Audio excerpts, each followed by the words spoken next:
He's going to go for a round two. He's going to go for the knock. Goes for the roll now. And he's spotted Sivy out. Looks for the clip, but he's not going to be able to get it. Jumps out instead, but goes down. Moving forward, trying to get a better position, using the Rose's advantage. Drives straight in. Out instead, but goes down. Now it's just Mortal alive. Poor Soul in a 1 versus 1, but he cannot do it.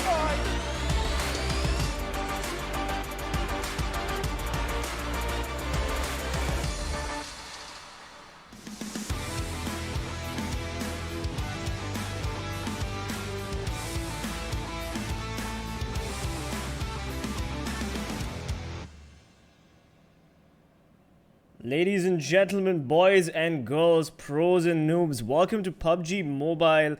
This is PMCO India Group Stage Day 5 Spring Split.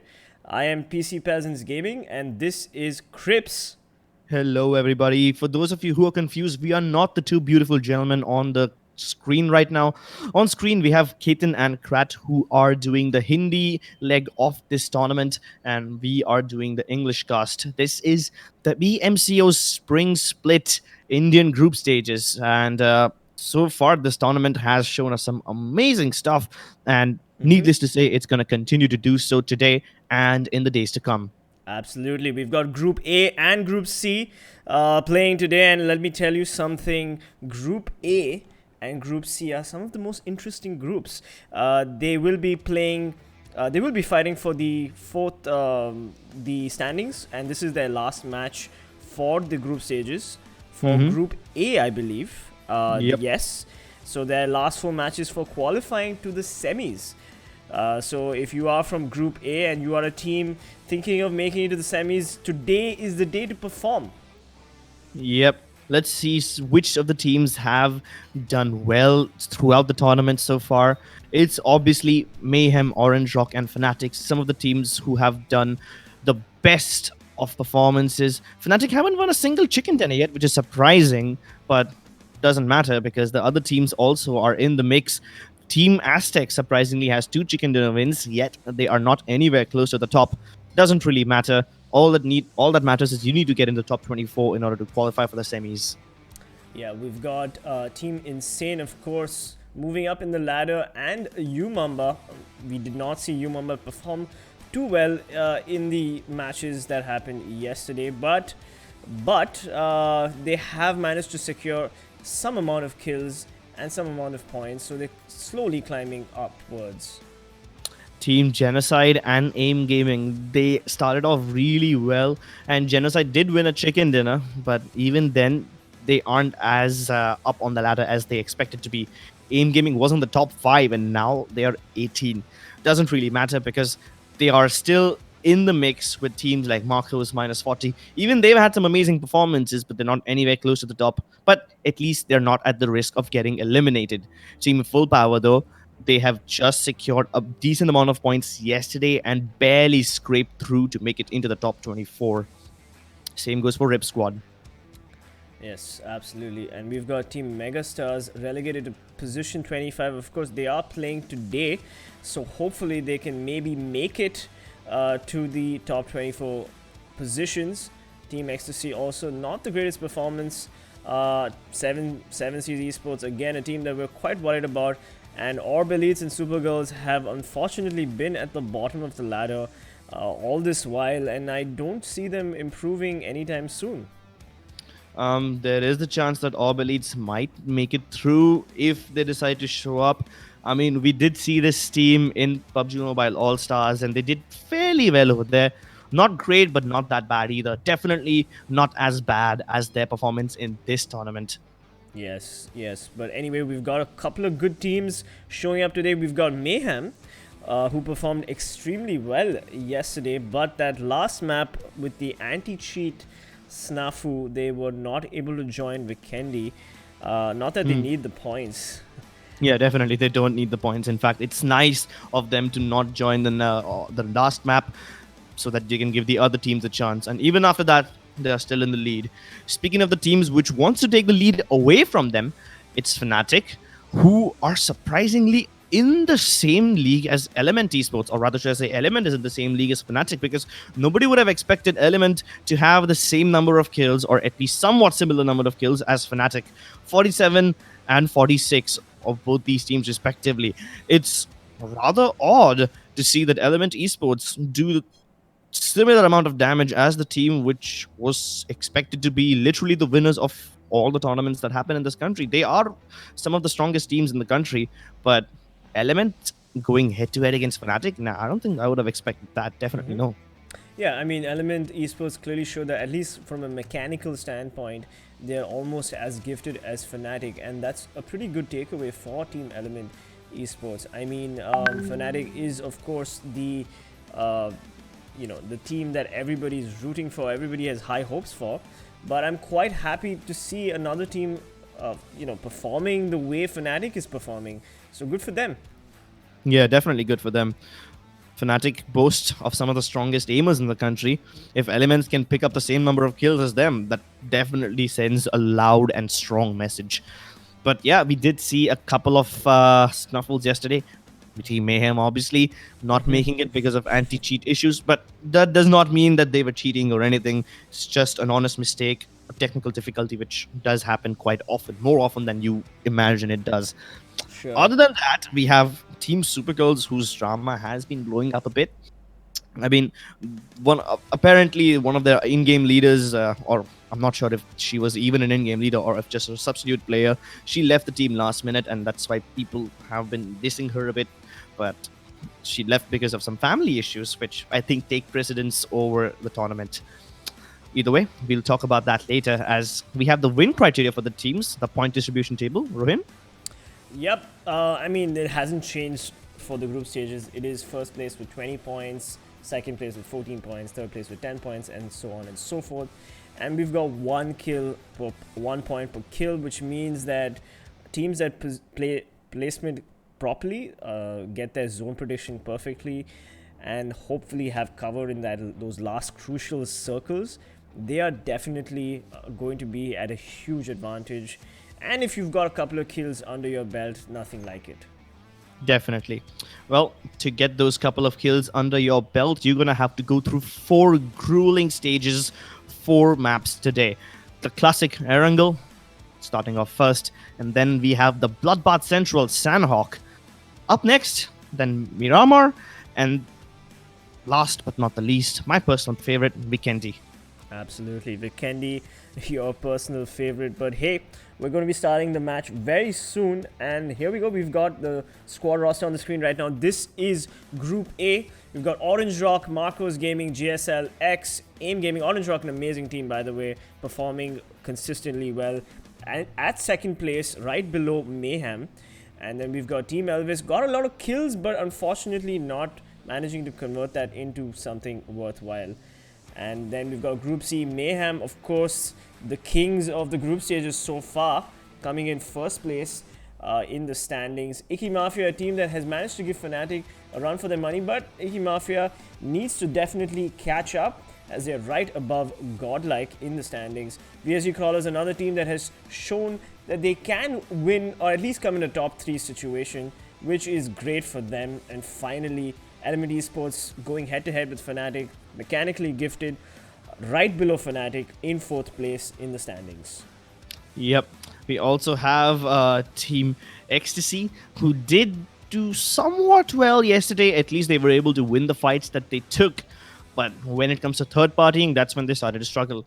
Keep in mind that out of Group A and Group C today, Group A will be playing for the last time, which means if the teams are in Group C, they might just have one more chance to prove themselves, but not Group A.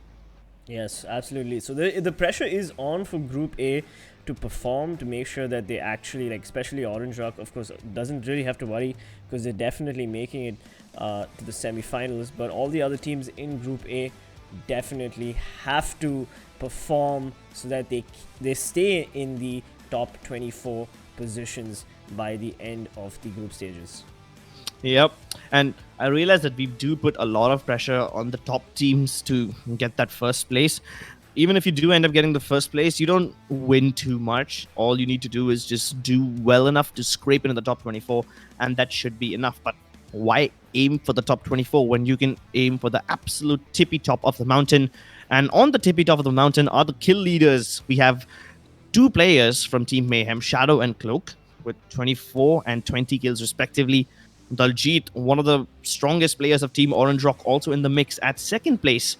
We have Scout, the nation's favorite player, at the fourth place, also in tie with 20 kills, but he's got a lot of damage, much more damage than the second and the third place players. And then also Gupper from Team Elements is in the mix, who surprisingly has built up quite a lot of reputation for himself over the last few days. Absolutely. All the fans for Team Element Esports' Gover are going to be happy to see the way he's been consistently performing. But let's look at the damage for a second.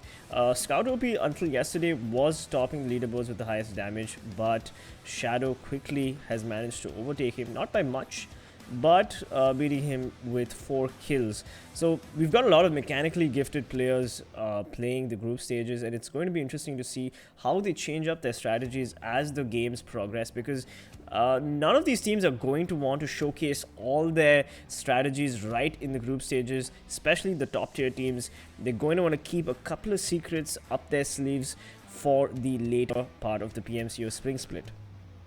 Definitely. And that's the thing about the entire tournament, right? You have mentioned it quite a lot of times before, and I'm going to repeat the same thing. It's a marathon, it's not a sprint, and you need to pace yourself out evenly so that you don't give away all your tricks and tips right at the start, so that the teams can somehow figure out a way to counter you in the later stages of the tournament. You need to have a few aces up your sleeve. Absolutely, absolutely. So here we go. There is the first map, Erangel, gonna come up very soon. Any predictions, Crips, before we get on with the plane? Well, I think Erangel is one of the maps where Team Mayhem absolutely love to rule.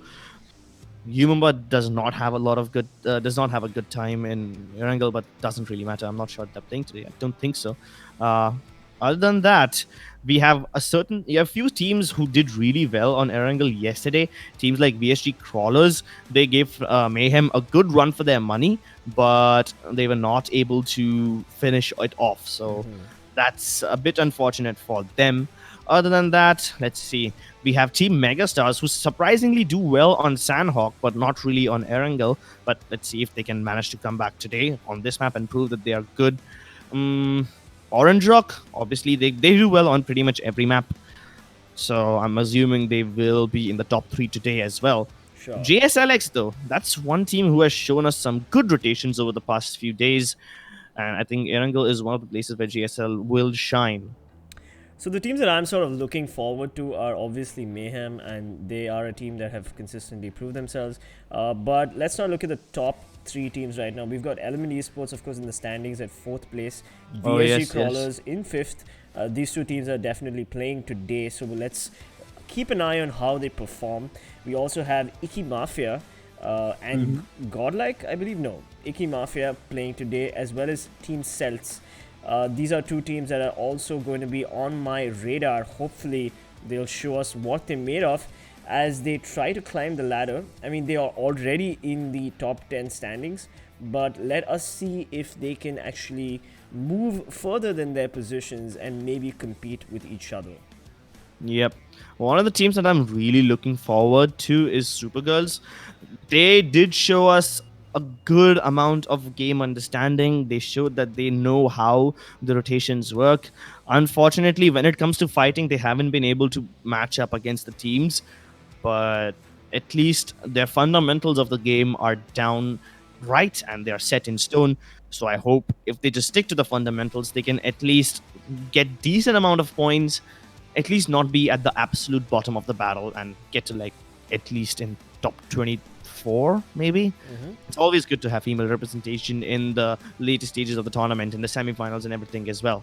But the plane has taken off, and here we go. Game number 1 is live now. Here we go, ladies and gentlemen. We've got a plane going from shooting range all the way through Novo and Milta. We've got Team Geo jumping out first, probably going for the Georgie or the Zarki push. 7Cs, a team that is not that good in the standings.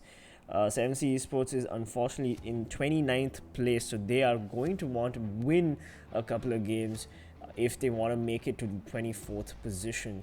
We've got Mayhem Shadow also on the screen right now, moving slowly towards Ruins.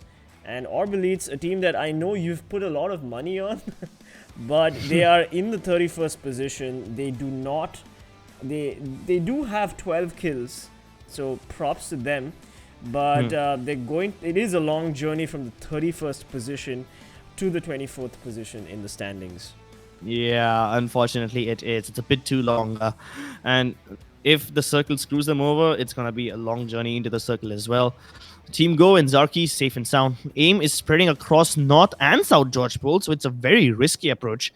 Meanwhile, Orange Rock are safe and sound in the Water Town. Team Shadow on the Team Mayhem, on the other hand, though, are close by, and I think they're also splitting up across Ruins, and I'm assuming they're gonna get a bunch of vehicles, go to Katka. The first circle's out, and it's a southwestern circle. Plenty of room on the southern military base island. Mega Encore, who are on Nova right now, will have a pretty easy rotation. I don't think JSL will gatekeep them because JSL also will be busy looting their stuff in military base. But teams like SuperGirls and TeamELVES, who are in Milta Power right now, will probably face off first. And also, how can we forget Yasnaya, where ORB Elites like to drop quite often. Now, Team Icky Mafia is also there, and yesterday we saw, not yesterday, I think 2 days ago, we saw Icky Mafia wipe the floor with ORB Elites in Yasnaya. Let's see if we have a similar story today. I think my money's going to be on Icky Mafia because Icky Mafia has shown that they know how to play this game far better than Team ORB Elites.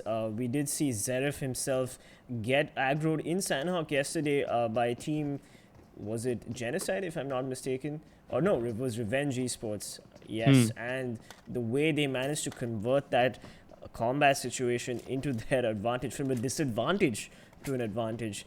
I do have a lot of respect for these players.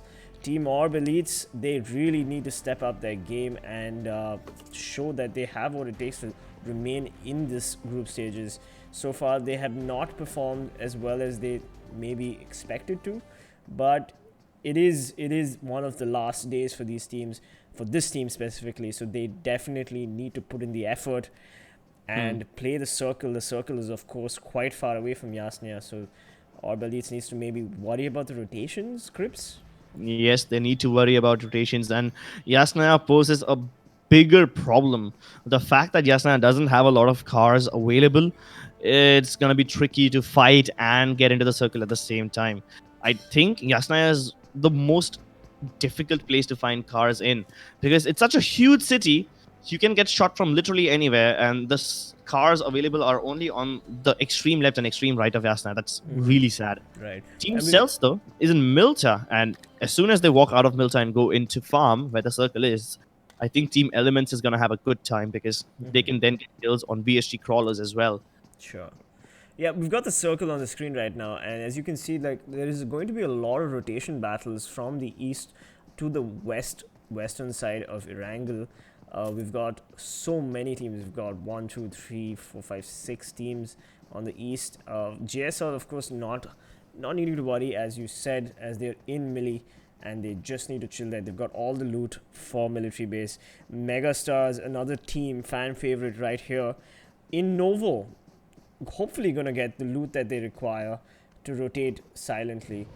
Maybe Mega will rotate before Element crosses the eastern bridge to Military Base Island. But let's see what Team Element is going to set up there. They could set up maybe an ambush for multiple teams trying to rotate into the smaller island. You know, that's the best part when Circle goes and does shenanigans like these. You see, the plane path, it started at shooting range and went all the way down towards Novo, which means the eastern part of the map is going to be occupied more.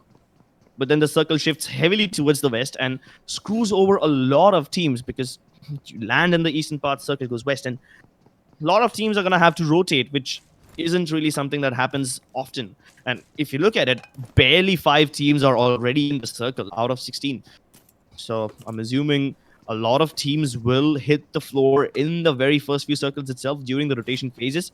And hopefully the action will show us... the action will be evenly spread out across the game. and it won't be just clustered towards the end of the map.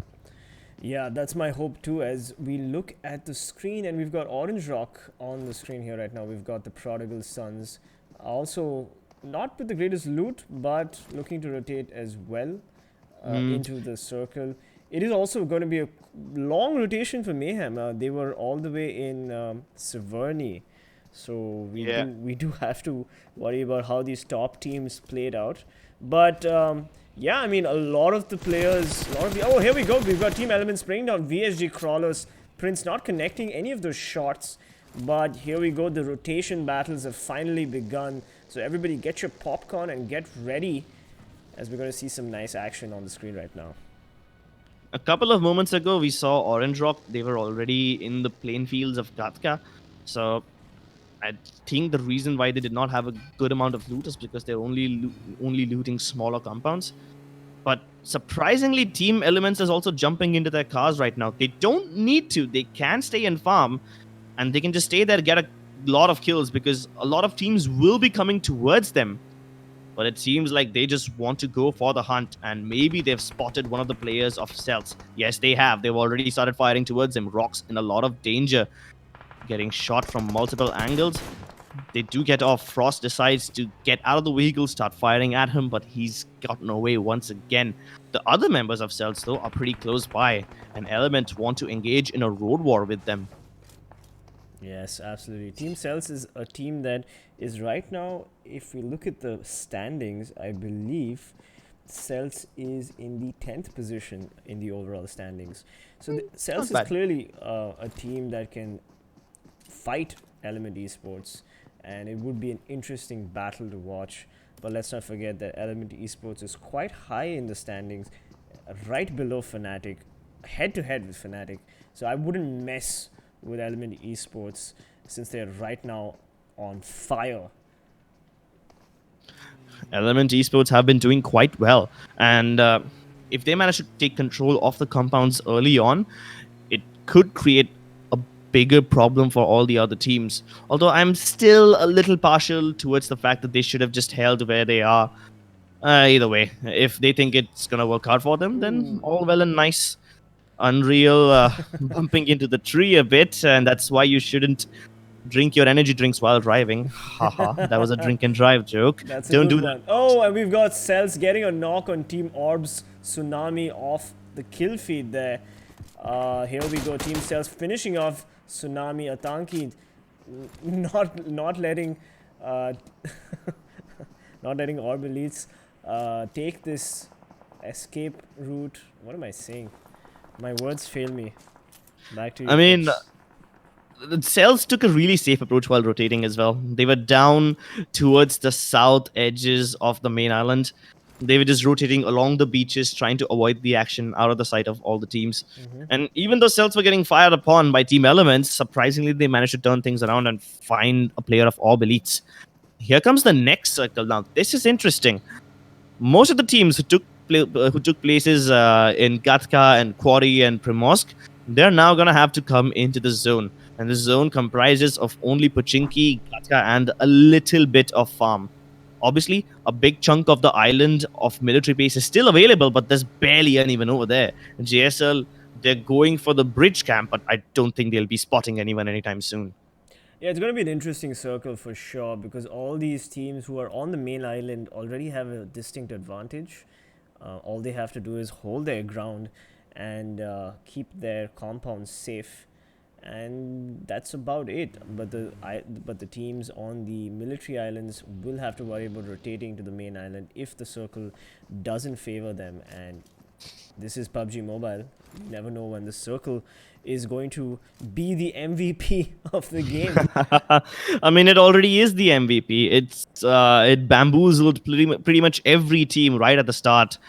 Gave up an early eastern plane path, and then the circle moved towards west, which means a lot of the teams were already circle screwed. But it's still early days, and hopefully the teams won't be in as much trouble just right now. AIM and Team Go, they're just rotating in from the north right now. Pretty empty along that part of the circle, so they shouldn't be in that much danger. But surprisingly, none of the teams are in Pochinki, which is rare. And as I say that, VSG Crawlers have spotted a bunch of members from Team Ecstasy. They don't engage with the shots right now, but at the same time, 7Cs is in danger. Orange Rock, they already had a pretty good position near the edges of Ferry Pier, and now they have 7Cs walking into the trap. Zigsaw knocked out, but his teammates are not anywhere close by. Interesting. Yeah, this is going to be an early defeat, early loss, I'm sorry, for 7C Esports. Already in position 30 on the standings. This is not a loss that they'd want to be taking so early on. But hey, it hasn't been their best couple of games, and 7C's Esports needs to at least play for position to catch up to position 24. Yep. These are the two compounds that Fnatic usually like to take. At least this is what their playstyle was in early January and early December. Now it seems like Team Ecstasy and VST Crawlers have taken control of these two compounds, and they know for a fact that they are there. They're aware about each other's presence. But let's see which one of these teams decide to engage first. Obviously, a big gap between those two compounds. So even if you do manage to get a knock, committing to the push is gonna require a bit more courage. Very interesting position that Shadow and the rest of Mayhem's taken. Shadow getting all the intel that he needs to know. He probably now knows exactly where 7C's Esports is, and Mayhem taking a very, very strategic position in terms of the circle. And this is what I want all the viewers to understand, that the top teams, the top tier teams, are always getting zone prediction perfectly correct. They know exactly which houses to take depending on which circle, and so they don't worry about the rotation battles as much as the other teams seem to worry about. More than that, even though Mayhem does get the knowledge on the positions of 7Cs, we did see that 7Cs lost one of their players to Orange Rock before. Now, Mayhem were in Primorsk early on, and as soon as they saw Orange Rock engage upon 7Cs, they had a bit of information, but now that they've spotted the rest of 7Cs, they should be aware that Orange Rock is also somewhere nearby. You know what would be super interesting to see? A clash of the Titans, a clash between Orange Rock and Mayhem. I'm not sure if that will happen, but if it does, that's going to be one hell of a fight. You never know. I mean, these are the teams that have the highest survivability, so they might definitely make it to the last circle, and then we'll get to see these teams face off. And hopefully, fingers crossed, that does happen. We've got Icky Mafia off the side of the screen rotating into the circle, into a better position. The circle grows tighter and tighter. Not sure what SuperGirls are doing. I'm so sorry. SuperGirls are doing in farm, but they need to rotate. Team Element also taking their time, northern side of the circle, not wanting to commit to the safe zone just yet. Do you think they're going for a late push? Probably. Even if they do push in now, it's relatively safer. The northern side of the circle is still somewhat not that occupied, so it's not as claustrophobic. Plenty of room available. Most of the teams are already in the circle. It's just a bunch of anomalies. Like we saw Team Elements towards the north side. We saw SuperGirls and Megastars, who were in Novo. They are just now starting to get towards the eastern bridge. So yeah, apart from these few teams, most of them are already in the circle. I don't think we will be seeing any more rotations, and the match might just come to a standstill unless, of course, Mayhem decides to engage with either Team 7Cs or with Team Orange Rock. Obviously, they know about the presence of both these teams nearby, and the chances of getting third party are also pretty high. So it's going to take a bit of courage to start the action. Well, fingers crossed, because we have Mayhem and Orange Rock very close to each other. And hopefully Shadow and Mavi will take a couple of shots at each other, and then we'll get to see some interesting battles. My hopes are with 7Cs, of course. They are in the worst position ever. But Team CELTZ trading a couple of shots with Team Ecstasy's Frosty OP. Oh my god, they already have a player who's pretty low, as VSG Crawlers gets a knock on Team Icky Mafia's Neo Nike on the kill feed. We also have Marcos Gaming's Surya aggroing Team Elements. Frost getting a knock on him as well. A couple of fights happening in the background. We've got Marcos Gaming and Team Element, and of course we've got Team Ecstasy and Team CELTZ on the screen right now in front of us. CELTZ in a bit of danger. Element though, they start engaging Team Marcos. That's interesting. Tanki has a safe path towards rocks. Maybe they can gear up together and then go for a stronger push later on. But even if that happens, I don't think Team XZ is in too much danger. The bigger problem that they have is that is the fact that they need to get into the zone because their compound has just been pushed out of the circle. So they don't need to worry about Team CELTZ as much as they need to worry about Team 9, who are right behind them.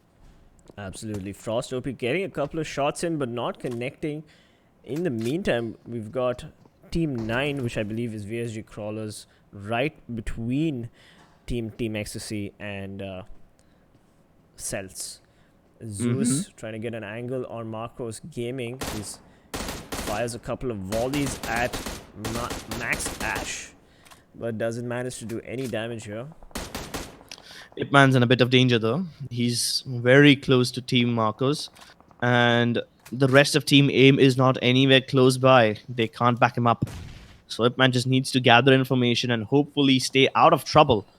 They blew up one of the cars, which means that's a bigger problem for Marcos. They won't have much vehicles left by the time this whole game ends. And given the position of the circle, since it's in the open fields of Katka and the southern parts near Quarry and everything, not a lot of compounds available over there. Oh my god, Ipman just became roadkill as Marcos Gaming put him out of his misery. Oh my god, AIM Gaming, that is just embarrassing. Yep, and I think Zeus was also knocked out from AIM Gaming, so the trouble has definitely begun. Marcos Gaming, they don't really want to finish off AIM in particular, but Zeus has... is he revived? Yep, Zeus just got revived. No, wait, Nope. Icky Mafia got the kill onto him. Yes. That's even worse.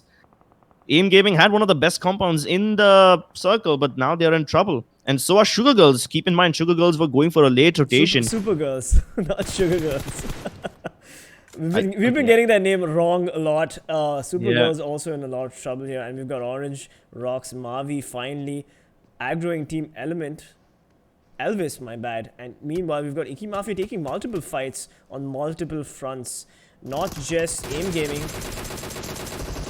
And here we go, VSG Crawlers making quick work of the SuperGirls as they've been eliminated yet again in the last position. Very disappointing from SuperGirls. Unfortunately, doesn't look like they will be able to climb up the ladders anytime soon. You know, I've noticed something about SuperGirls. They don't really want to take a lot of fights. They just continue focusing on running away and getting into better positions, but they've hardly been keen on fighting. I sense a bit of lack of confidence when it comes to actually taking the fights, but absolutely, I hope they fix that. When your IGL leaves your team, there's going to definitely be a morale issue right there, and it is unfortunate what they are going through, and which is why I'm not trying to be too harsh on them. Meanwhile, we've got Team Orb getting a knock on Fang from Team Go. Orange Rock in a beautiful position, but Orb getting another knock on Zoro off the screen. Orb getting another knock on Void. Amazing gameplay as Team Go and Team Orb fight it out. Fairs getting a headshot on Orb's Team Void. It is between Orb and Team Geo right now. The circle just pretty much screwed everyone. It's too small. Element has control of the fuel pump, if I'm not wrong. Yeah, it is the fuel pump, and it's one of the only compounds in the circle right now. Elvis in one compound all gathered up. They have a bunch of vehicles, which is good. Team Orange Rock inside the Harry Potter house, Mega under the bridge, and then JSL up on top of the hill. A four-way battle over here, which only one team can walk out of. And even when that happens... I have a quick question. Why is it called the Harry Potter house? Maybe because it's round and pointy, much God. like the towers in Hogwarts. Oh my god. Alright, back to you. Well, either way, away from the four compounds that we just saw, all those four teams are going to have to get in towards the fuel pump, where Elements can fifth party upon them. That's like 200 IQ strats over there. But Elvis throwing that nade could be a game changer. It doesn't connect somehow. Keep in mind that a single nade is enough to knock out multiple people sitting inside the Harry Potter house. It's just one small room. Single nade over there can be devastating, but Orange Rock are safe, at least for now. I'm not sure what Mavi was just trying to do that, but Mega pushing them from the south next to the bridge. We have gunshots all over the place as TeamELVES finally knocking Shadow of Mayhem. Oh my god. We've got Ducky also getting a knock on Pain. Here we go. Orange Rock pushing Elvis. Nipu knocked down and eliminated. Meanwhile, TeamELVES, oh my god, beautiful knockout from Orange Rock. Orange Rock making quick work there. Marco is getting away for the push. Spraying down. Icky Mafia hiding along the hills, but he gets back up. The dude does knock out Zverev, but Neonike will take care of him and he will trade him out. That's good enough. They're safe at least for now. But while that's happening, 7Cs wants the third party in on the action and they get the kill onto one of the players of Marco's. The dude is out of the action, Pansing taking a lot of damage and he needs to be careful about two teams shooting at him. This is a big problem. JSL start to move out of their hill house, and while they do so, another team will get the better of them. The last few surviving members, Ducky gets a double kill onto two of the players of Icky Mafia. That's amazing. He does get 2 knocks, but can he finish them off as well? Yes, he does. He finishes off Pain. CELTZ, they are now attacking Orange Rock. How on earth is Orange Rock taking damage from CELTZ? They shouldn't even be in the danger from them. VSG Crawlers have a great position though. They are multiple killing, and Nuke just got 2 kills onto players of Marcus Gaming. Icky Mafia knocked out already. Yes, they bit off a bit more than they can chew. And VSG Crawlers, are we a double kill? CG knocks the one more player out, and GSL will be single-handedly taken care of by Team Icky Mafia. No, by Team Marcos. Yeah, Jesus, this is so chaotic. VSG Crawlers have set themselves up a nice compound with broken down cars, but they're gonna have to move out of this position. Team Orb in a good position relatively, but Orange Rock are on the edges of the cliffs. One of the players is in the water. Evo with a great shot to nerf phase. ORB Elites are once again in danger. Even though they were at the edge of the circle, they still need to move in. And their cars are already broken down. It's a long way on foot, especially with one of your players down. Evo trying to desperately get that thirst on the Team Orb member, but doesn't manage to get it. Meanwhile, Megastars eliminated. Oh, but Evo getting traded finally by Team Orb, and they're definitely going to blow up that car, but Evo does not manage to take too much damage, just 50% HP as the blue zone starts to move in.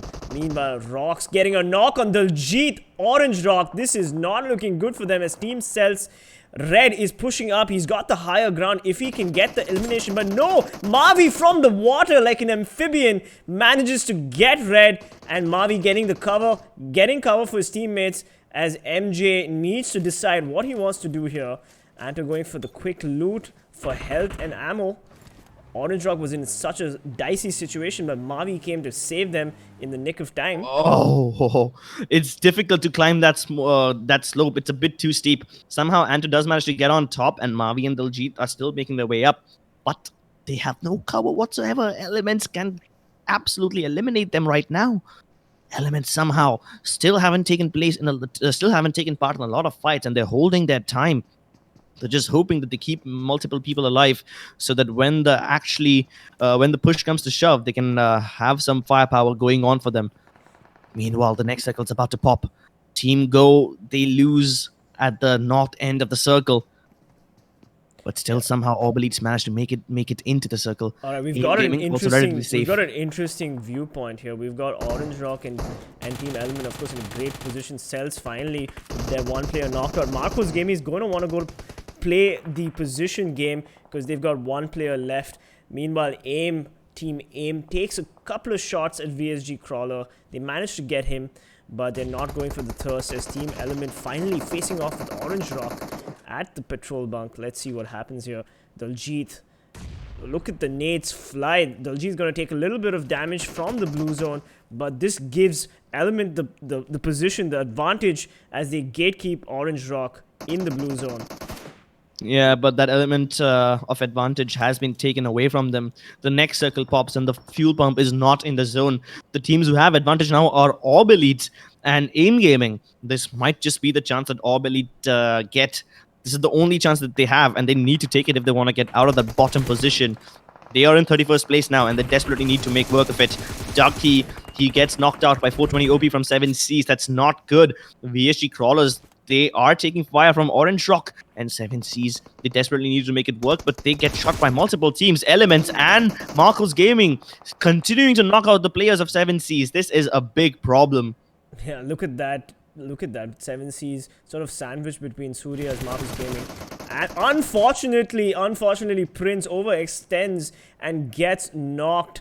Oh my god. Prince is not in a good position as Gubber and Ultron need to figure out what to do here because they're fighting Orange Rock on one front and 7Cs. Oh, but Ultron managed to get the knock and the kill, and 7Cs Esports has been eliminated. Mavi, look at Mavi go as he crawls into the grass. This is the snake game for Orange Rock right there.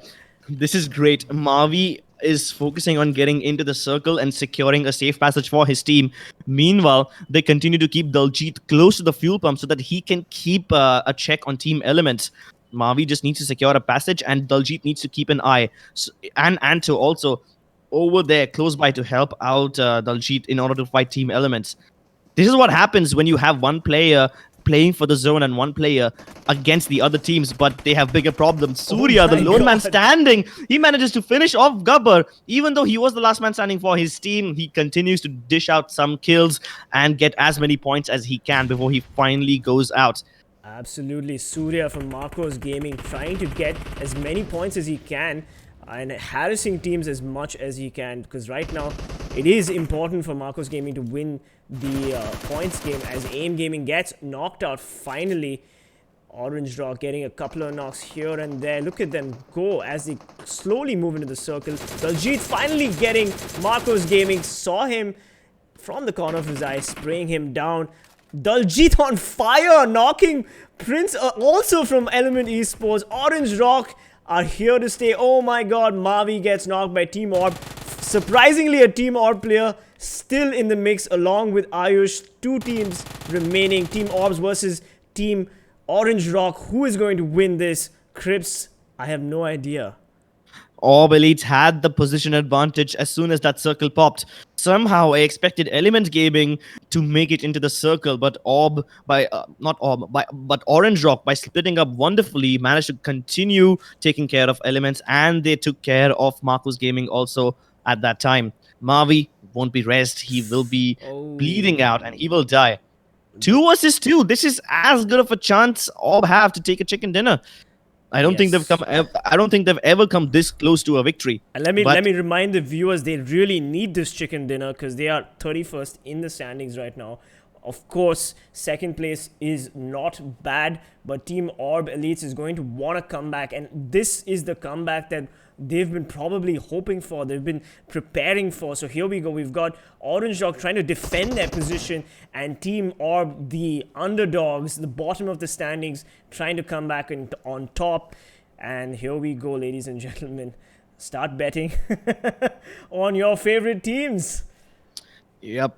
And as the fights come to a standstill, as the players continue to hide, it is a nerve-wracking suspense. When do we start seeing the bullets fly?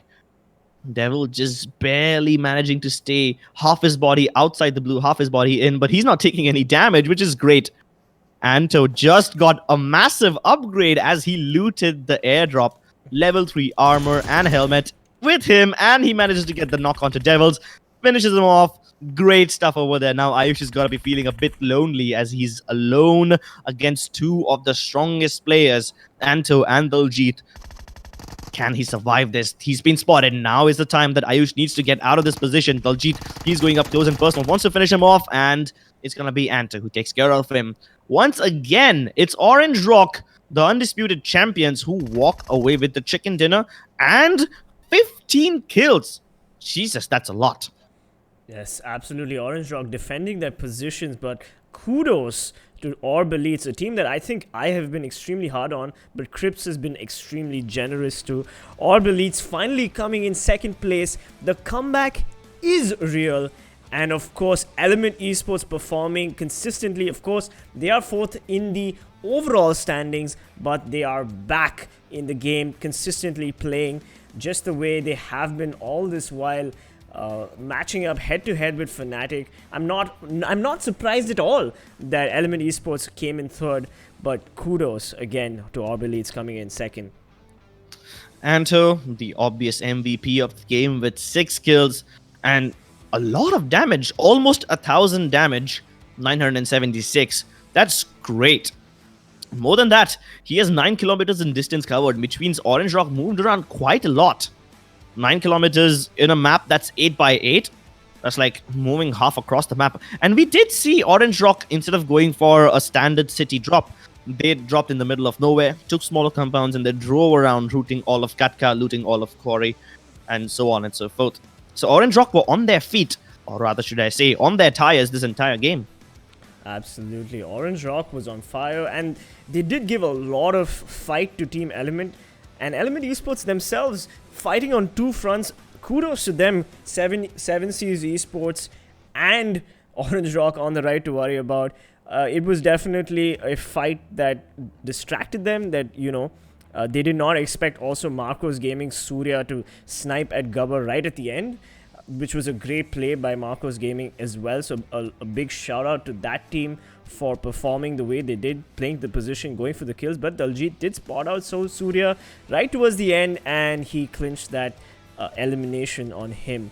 But yeah, Orange Rock performing as well as they always do. Element Esports a little distracted, but hey man, at least third place isn't last place. We've got top 5 players on the screen right now. Orange Rock, Anto and Daljit, 6 kills each. Element, Gubber with 4 kills. Surya from Marcos Gaming with 4 kills. And Prince from Element again with 4 kills. So all 3 teams, Orange Rock, Team Element, and Marcos Gaming, are going to be very happy about these statistics. Yep.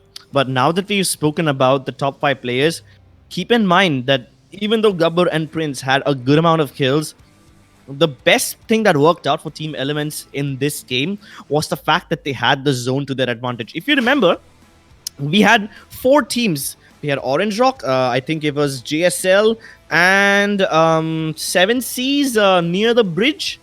Orange Rock was in the Harry Potter house, JSL was up on top of the hills.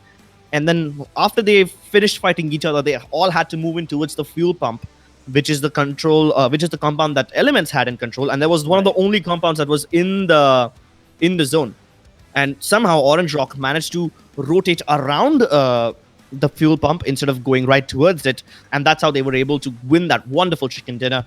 Orange Rock with the chicken dinner and 15 kills, that's 35 points. ORB Elites walking away with 22 points. Great stuff from them, but I think they need a bit more than just this in order to make it up. Element, even though they have the advantage, still walking away with 19 points. Not that bad, but I think they could have done better. Marcos and VSG Crawlers, though, with 15 and 13 points respectively, it was a bit disappointing, but it's not their fault. They were caught in a very awkward situation. AIMGAMING, on the other hand, I do not think that they got into a lot of fights, but still, even when they did not get a lot of fights, they were third-partied by 7 Seas and by VSG Crawlers. That's why they were eliminated pretty early. Even then, 7 placement points is good enough for them. JSL, though, up on top of the hill near the bridge, had a brilliant position, but they got circle screwed. And in a desperate attempt, they got into their cars. And as soon as they got in the cars, they were just an open buffet as multiple teams started firing at them. And that's why they got only 1 placement point. But plenty of kills, so not bad. Icky Mafia, Team Go, Team Ecstasy, somewhat on the same page, but the big elephant in the room is Team Mayhem finishing at 13th position. Not the kind of performance we expected from them. Yeah, Team Mayhem just did not have the circle this time, and unfortunately for them, they did get eliminated pretty early on. But yeah, it's alright. I also feel really bad for Icky Mafia because they were also fighting 2 teams on 2 fronts. They were fighting Marcos, and they were also fighting AIMGAMING and also Team Ecstasy a few moments later. So I'm not surprised that they did not place the way they did, considering there were so many firefights happening in that vicinity. But hey, the circle was clearly the MVP here. We are looking at the overall standings right now. Mayhem still on top with 169 points and 4 chicken dinners. Orange Rock close behind. No, I'm sorry. Tied with 4 kills, 62 kills, and 4 chicken dinners, 62 kills, and 169 points. Team Element Esports and VSG Crawlers crossing Fnatic. TeamELVES Esports overall 3rd place with 129 points, and VSG Crawlers with 121 points. 129 points and 121 points respectively, 3rd and 4th. Fnatic is now going to have to worry about this, don't they?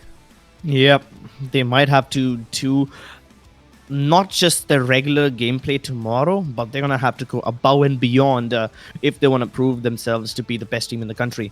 Either way, they shouldn't be worried. Doesn't really matter if you're the best or not. All you need to do is get into the top 24. And CELTZ, they have definitely made a big climb, getting into the 9th position now. Godlike and Insane, they are still pretty much where they were. Godlike did take a little drop because they didn't play today. Marcos Gaming rising up in the world at 12th place. JSL, though, I think they could have done better in this game, but did not manage to do so. Team Furia, Initiative, Genocide, -40. Even though these teams did not play today, it's fine because they have enough points. Hopefully, the other teams who are playing today don't overtake them so that they continue to stay where they are. TeamELVES, though, even though they were playing today, got caught in a very awkward situation. Now, the thing that I really want to see is what ORB Elites did. They got plenty of points in this game, but they're still at 29th spot with 47 points, which is not that far. All they need to do is get like 5-6 points, and then they will have overtaken Team Ecstasy. But then Team Ecstasy and 7 Seas Esports are also playing. Even though the difference between these are just 4 points away, they all need to get more in order to get out of this certain elimination bracket. Because keep in mind that only top 24 teams will move ahead to the semi-finals. Well, they have to get much more than just the 24th place, because the other teams as well, Megastars and Team Geo, are there to give them a lot of competition. So yes, right now we are looking at the elimination squads here, and hopefully all these squads manage to get the points, get the placement that they need to make it to a comfortable position, so when the other groups also perform well, they can retain their positions in the overall standings. Definitely. Speaking of the overall standings, do you think the teams who are in the bottom rung right now, the teams who are in danger of getting eliminated, do you think they can get enough points today? Do you think they will be able to get I out think of the danger? jury is definitely out for for that question, because these teams have started to take the games fairly seriously, and all the teams that we were worried about have shown some sort of a comeback. So it is definitely looking positive, and I am staying positive. We do have the highlights on the screen right now, and we are going to be back very soon, so don't go anywhere for the second map, that is Sanhok, where the action is amazing.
Ladies and gentlemen, welcome back to the PUBG Mobile PMCO India Group Stage Day 5 Spring Split. Did I get everything? Yes, I did.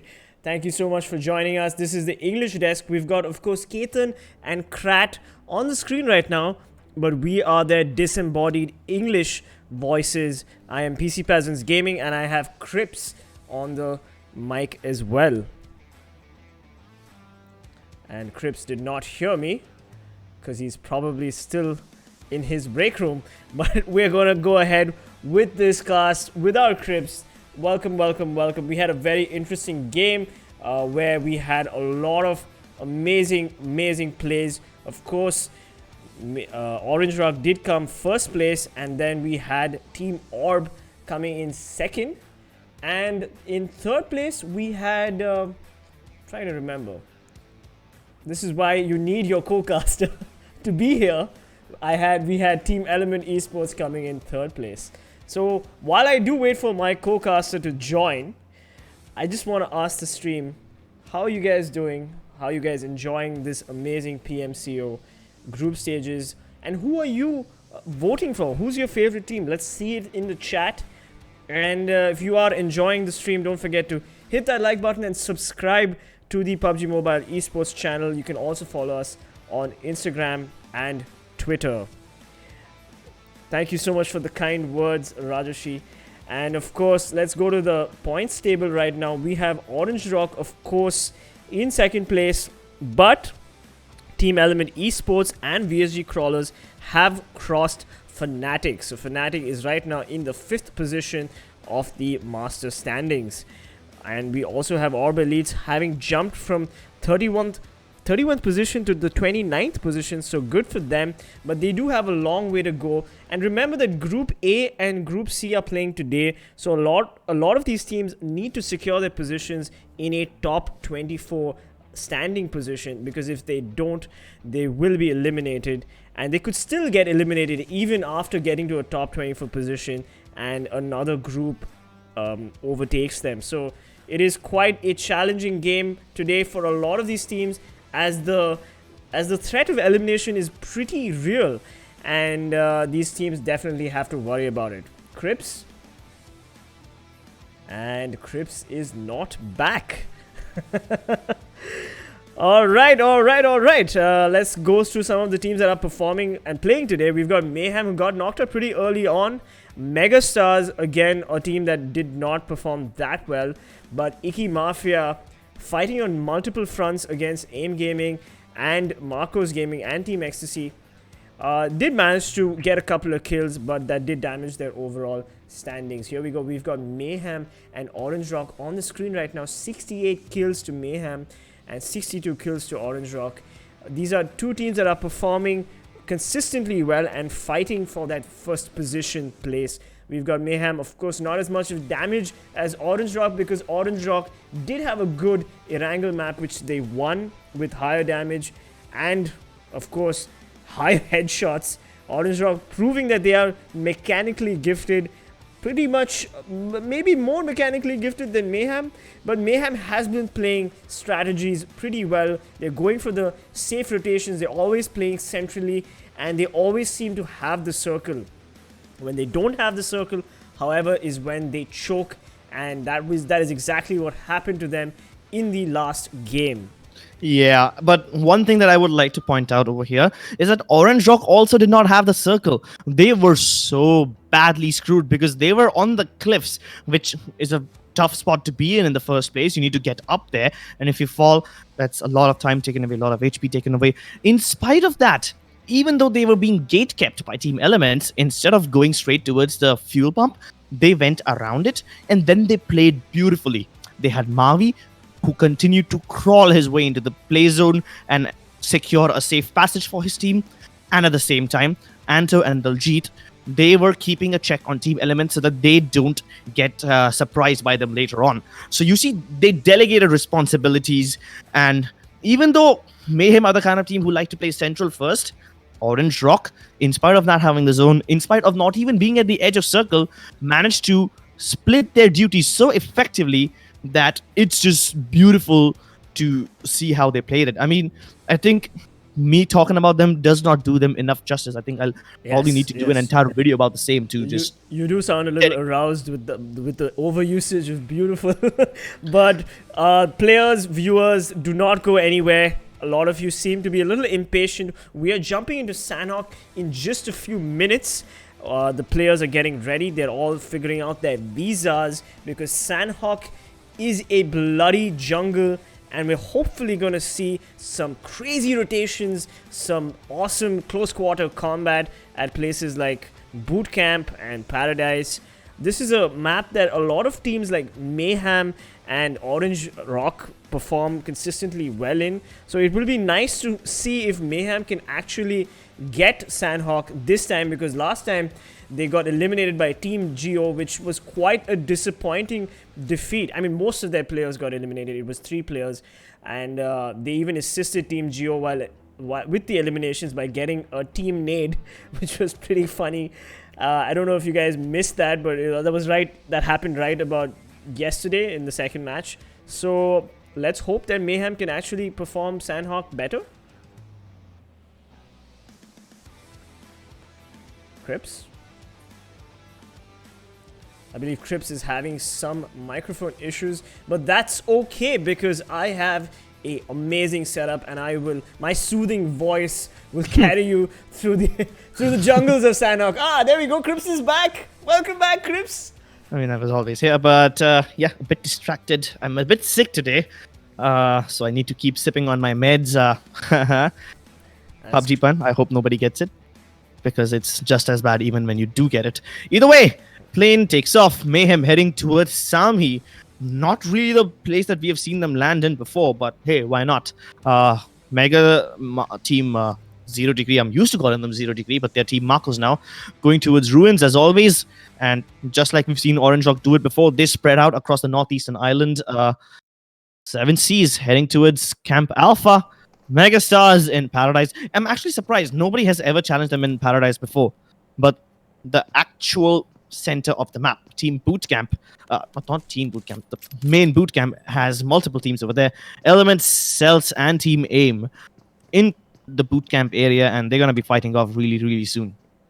That is a very interesting circle we've got right there. And for those of you who missed it, we've got so many teams already within the circle, because it is a central circle.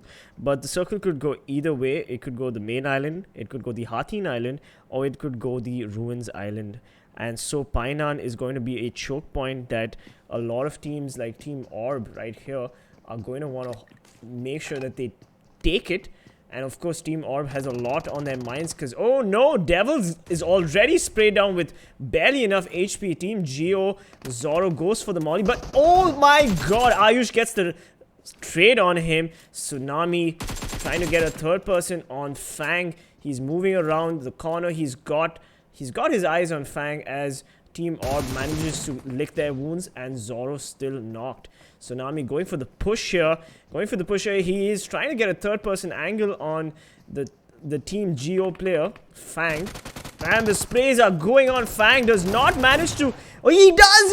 He managed to get a double knock, but gets traded by VSG Crawlers entering the fray. They are not wanting to sit this one out. We've got 3 teams battling it out in Painan. Meanwhile, Team ORB finishing off Fang. What a beautiful third party from VSG Crawlers right there. This is just bonkers. I wouldn't have expected them to jump in so quickly.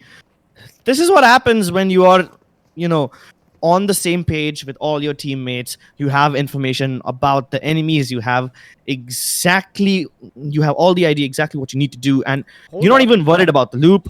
Hold up. VSG Crawlers just have 3 players on the server. That means one of their players either failed to connect or there has been a technical issue. So they are at a man disadvantage, Crips. What does this mean for them?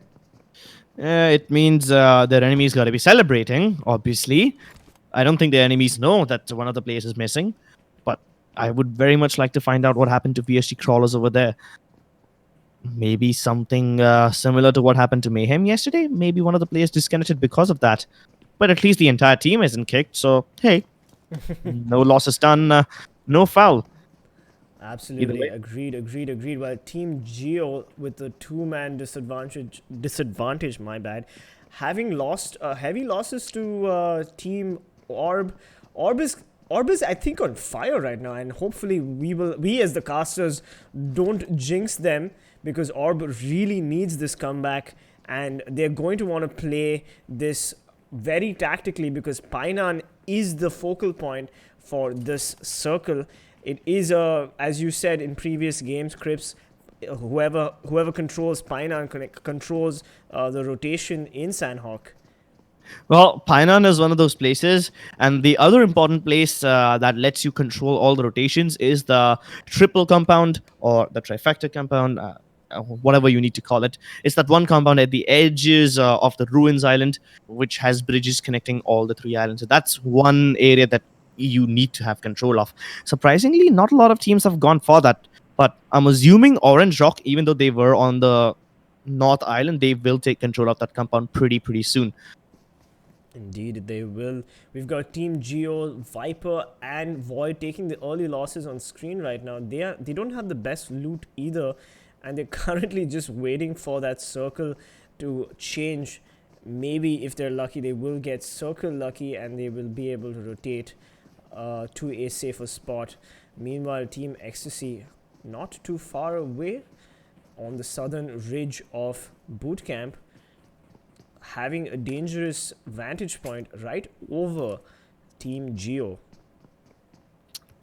Team Team Geo or Team Go, whatever you like to call them, they've been dropping in that same place very often.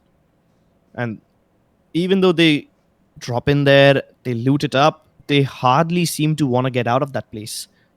I mean, it's a small place. You don't have much area over there. You can go to Painan. Obviously, they did try it. Go took a bunch of losses over there, and that's why they had to fall back here.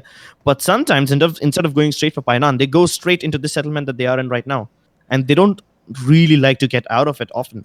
So I'm sensing a bit of rigidity over there. It's not something that you would want to have in a map like Sanhok.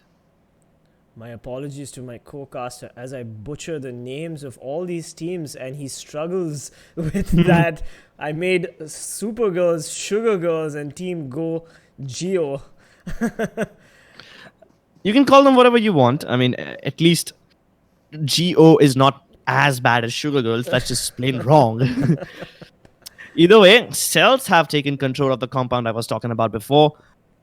No, actually, no. CELTZ is on the other side of the riverbanks. Meanwhile, Team 7 is the one that controls the trifecta compound. And Team 7 is... Wait, let me just look up who they are quickly. It's Team Icky Mafia. So, yep, Icky Mafia have the compound which controls and connects all three islands via bridges. So I'm assuming Icky Mafia will see a bunch of teams headed their way if the circle does screw them over. Or the teams can just take a riskier approach of swimming through the river, which is never a good idea. Surprisingly, TeamELVES is unchallenged in bootcamp, even though we did see a bunch of teams drop over there before. They have just seemed to fizzled out of there. Absolutely. It's a good position for TeamELVES though. Like, they've got bootcamp and all they have to do is just hold it for as long as possible, because the circle will favor them for at least the next 2-3 circles. Yeah. But let's look at the other teams. We've got Marcos Gaming and 7Seas not too far away from each other in the Hatin Island as well, and we've got Team Mega, AIM, and SuperGirls also slowly rotating in. Meanwhile, Mayhem, the Prodigal Sons, are in Sami, playing it safe. I expect, just going for that safe loot. They don't seem to they don't have to worry about too much as they make their way slowly into the circle. I am trying to look for Orange Rock here. Orange Rock also on the Hatin Island, going for a slightly central location, but if the circle does not favor them, then they are potentially going to have to rotate via the northern Hatin bridge, which could spell doom for them. But I'm assuming the circle will end up somewhere on the Hatin Island or the Ruins Island. I don't think it's going to be on the mainland where bootcamp is. But let's talk about the circles later. For now, we have CELTZ on our screen. MJ dangerously close to Icky Mafia. Keep in mind that CELTZ had taken control of the cliffs towards the other end. And it seems like Mighty has heard it. He's going to throw the Molotov to bait CELTZ out of that position, but the Molotov doesn't connect. MJ is still safe behind that wall. Although his teammates are not close to him, his teammates are still trying to cross the river. And now they've just managed to do so. Atanki crosses the river. CELTZ Rocks is still on the other side, so he's not going to be stepping into the action anytime soon.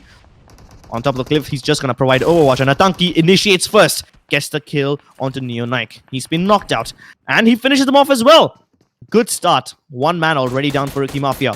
Rocks from far away trying to tap away and provide Overwatch for his team while Red tries to cross the river. Atanki takes a bit of damage, but he disengages soon enough. And while we have Mighty, who was trying to get the kill onto Atanki, Rocks will cover him from far away and push Mighty back, keeping his teammates safe and cover firing him from far away.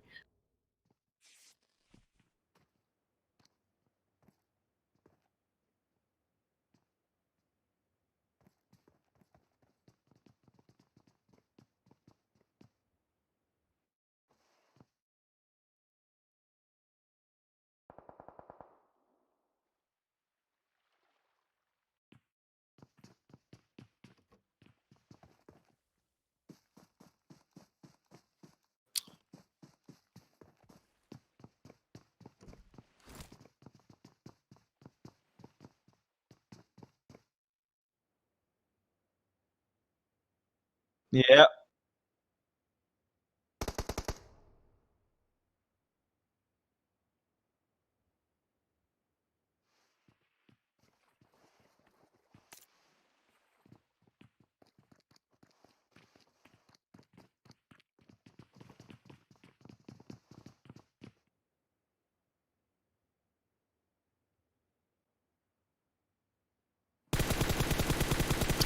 Oh!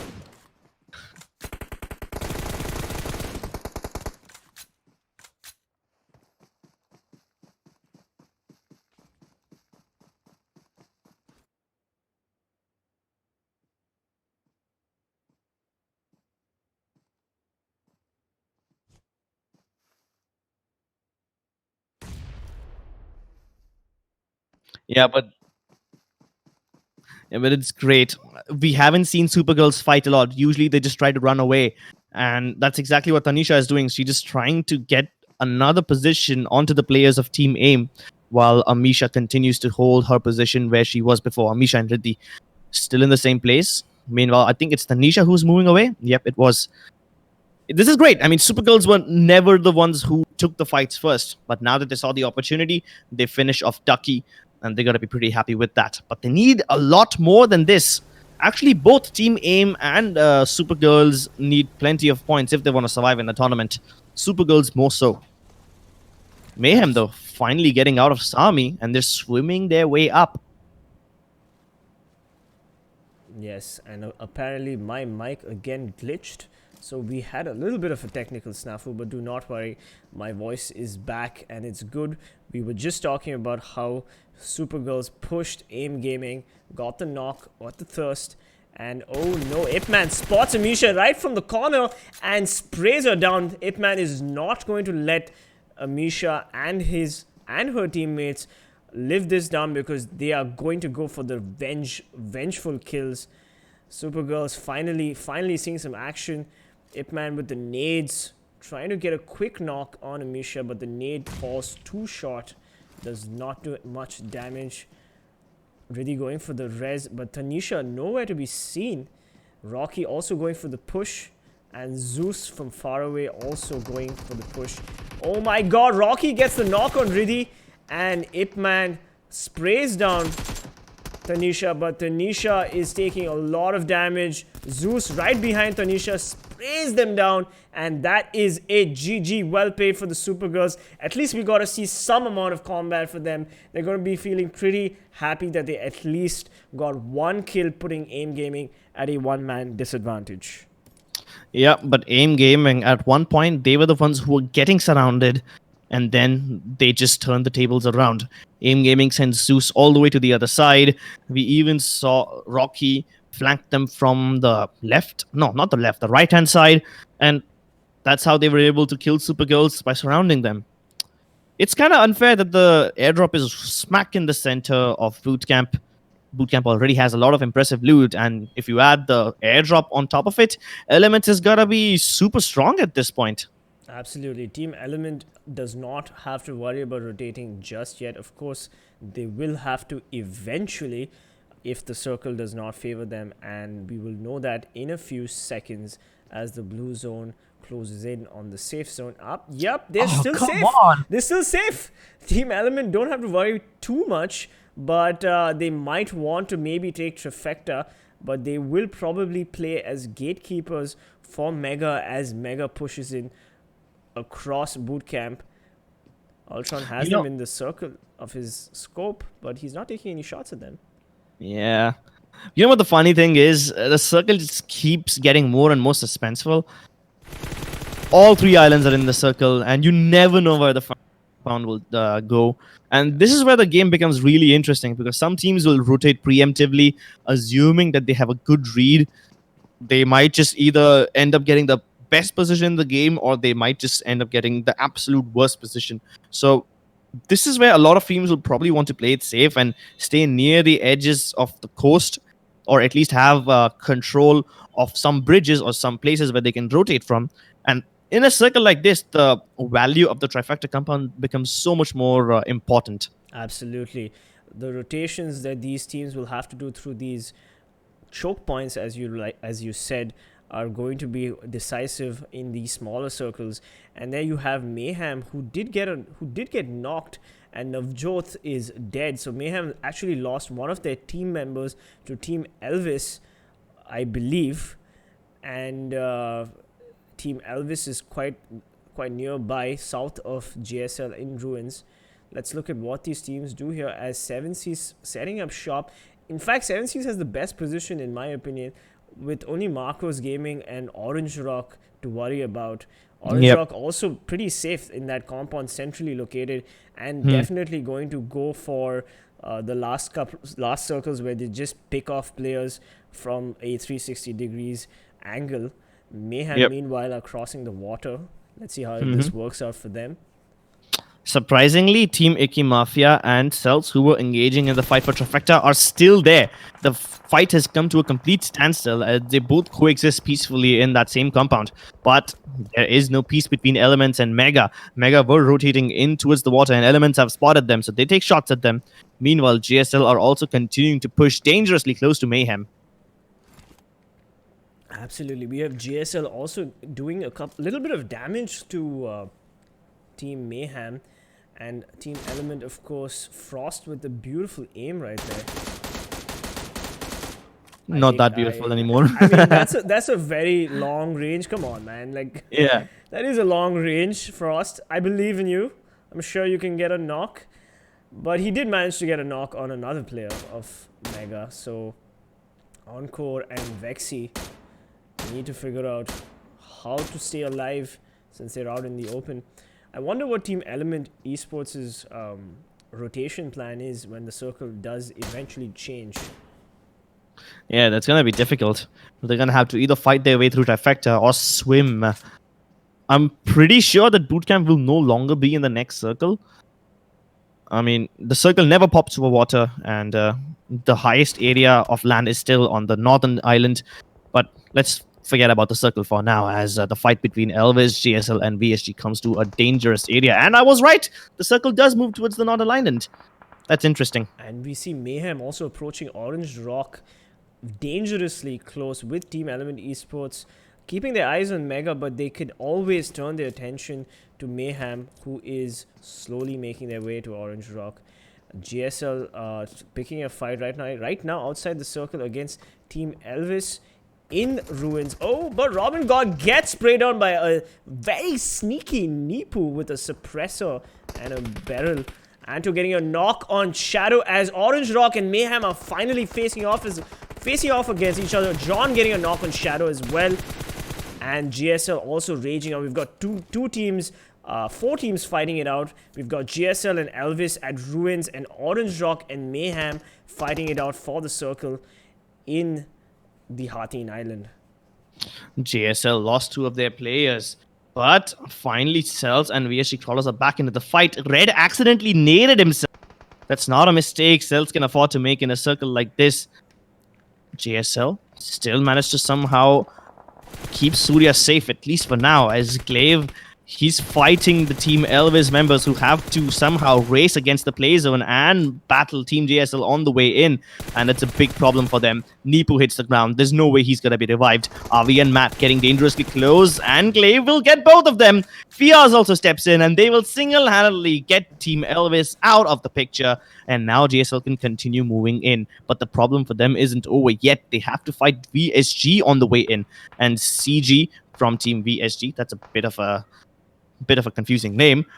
Yes, it is. He heard the gunshots and he knows exactly what's happening, but he spots Rox, and Rox takes a deep dive into the water to avoid getting knocked out, but he's lost a chunk of HP and it's going to be difficult for him to get out.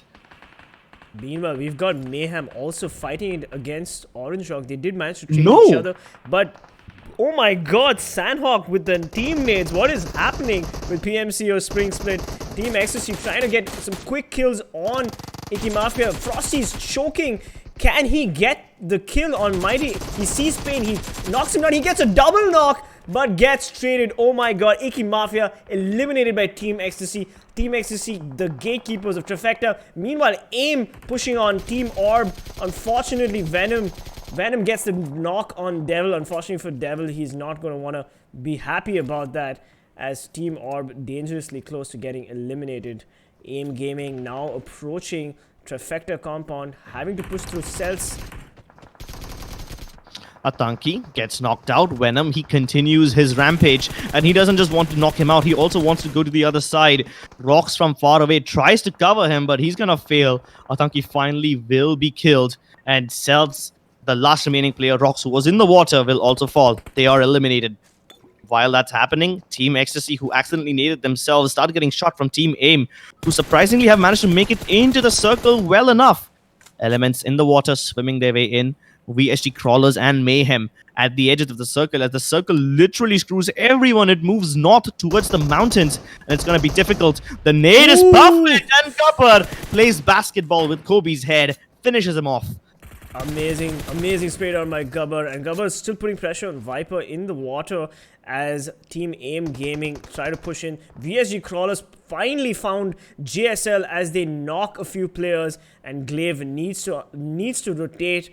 Mayhem in the warehouse, probably going to have to deal with VSG Crawlers very soon. VSG Crawlers taking shots on multiple angles. Team Ecstasy, Team JSL, and Venom going for the spray down. Oh, there we go. Venom with a double kill. Living up to the name of Venom. I'm also Venom, by the way. I'm just so happy for him.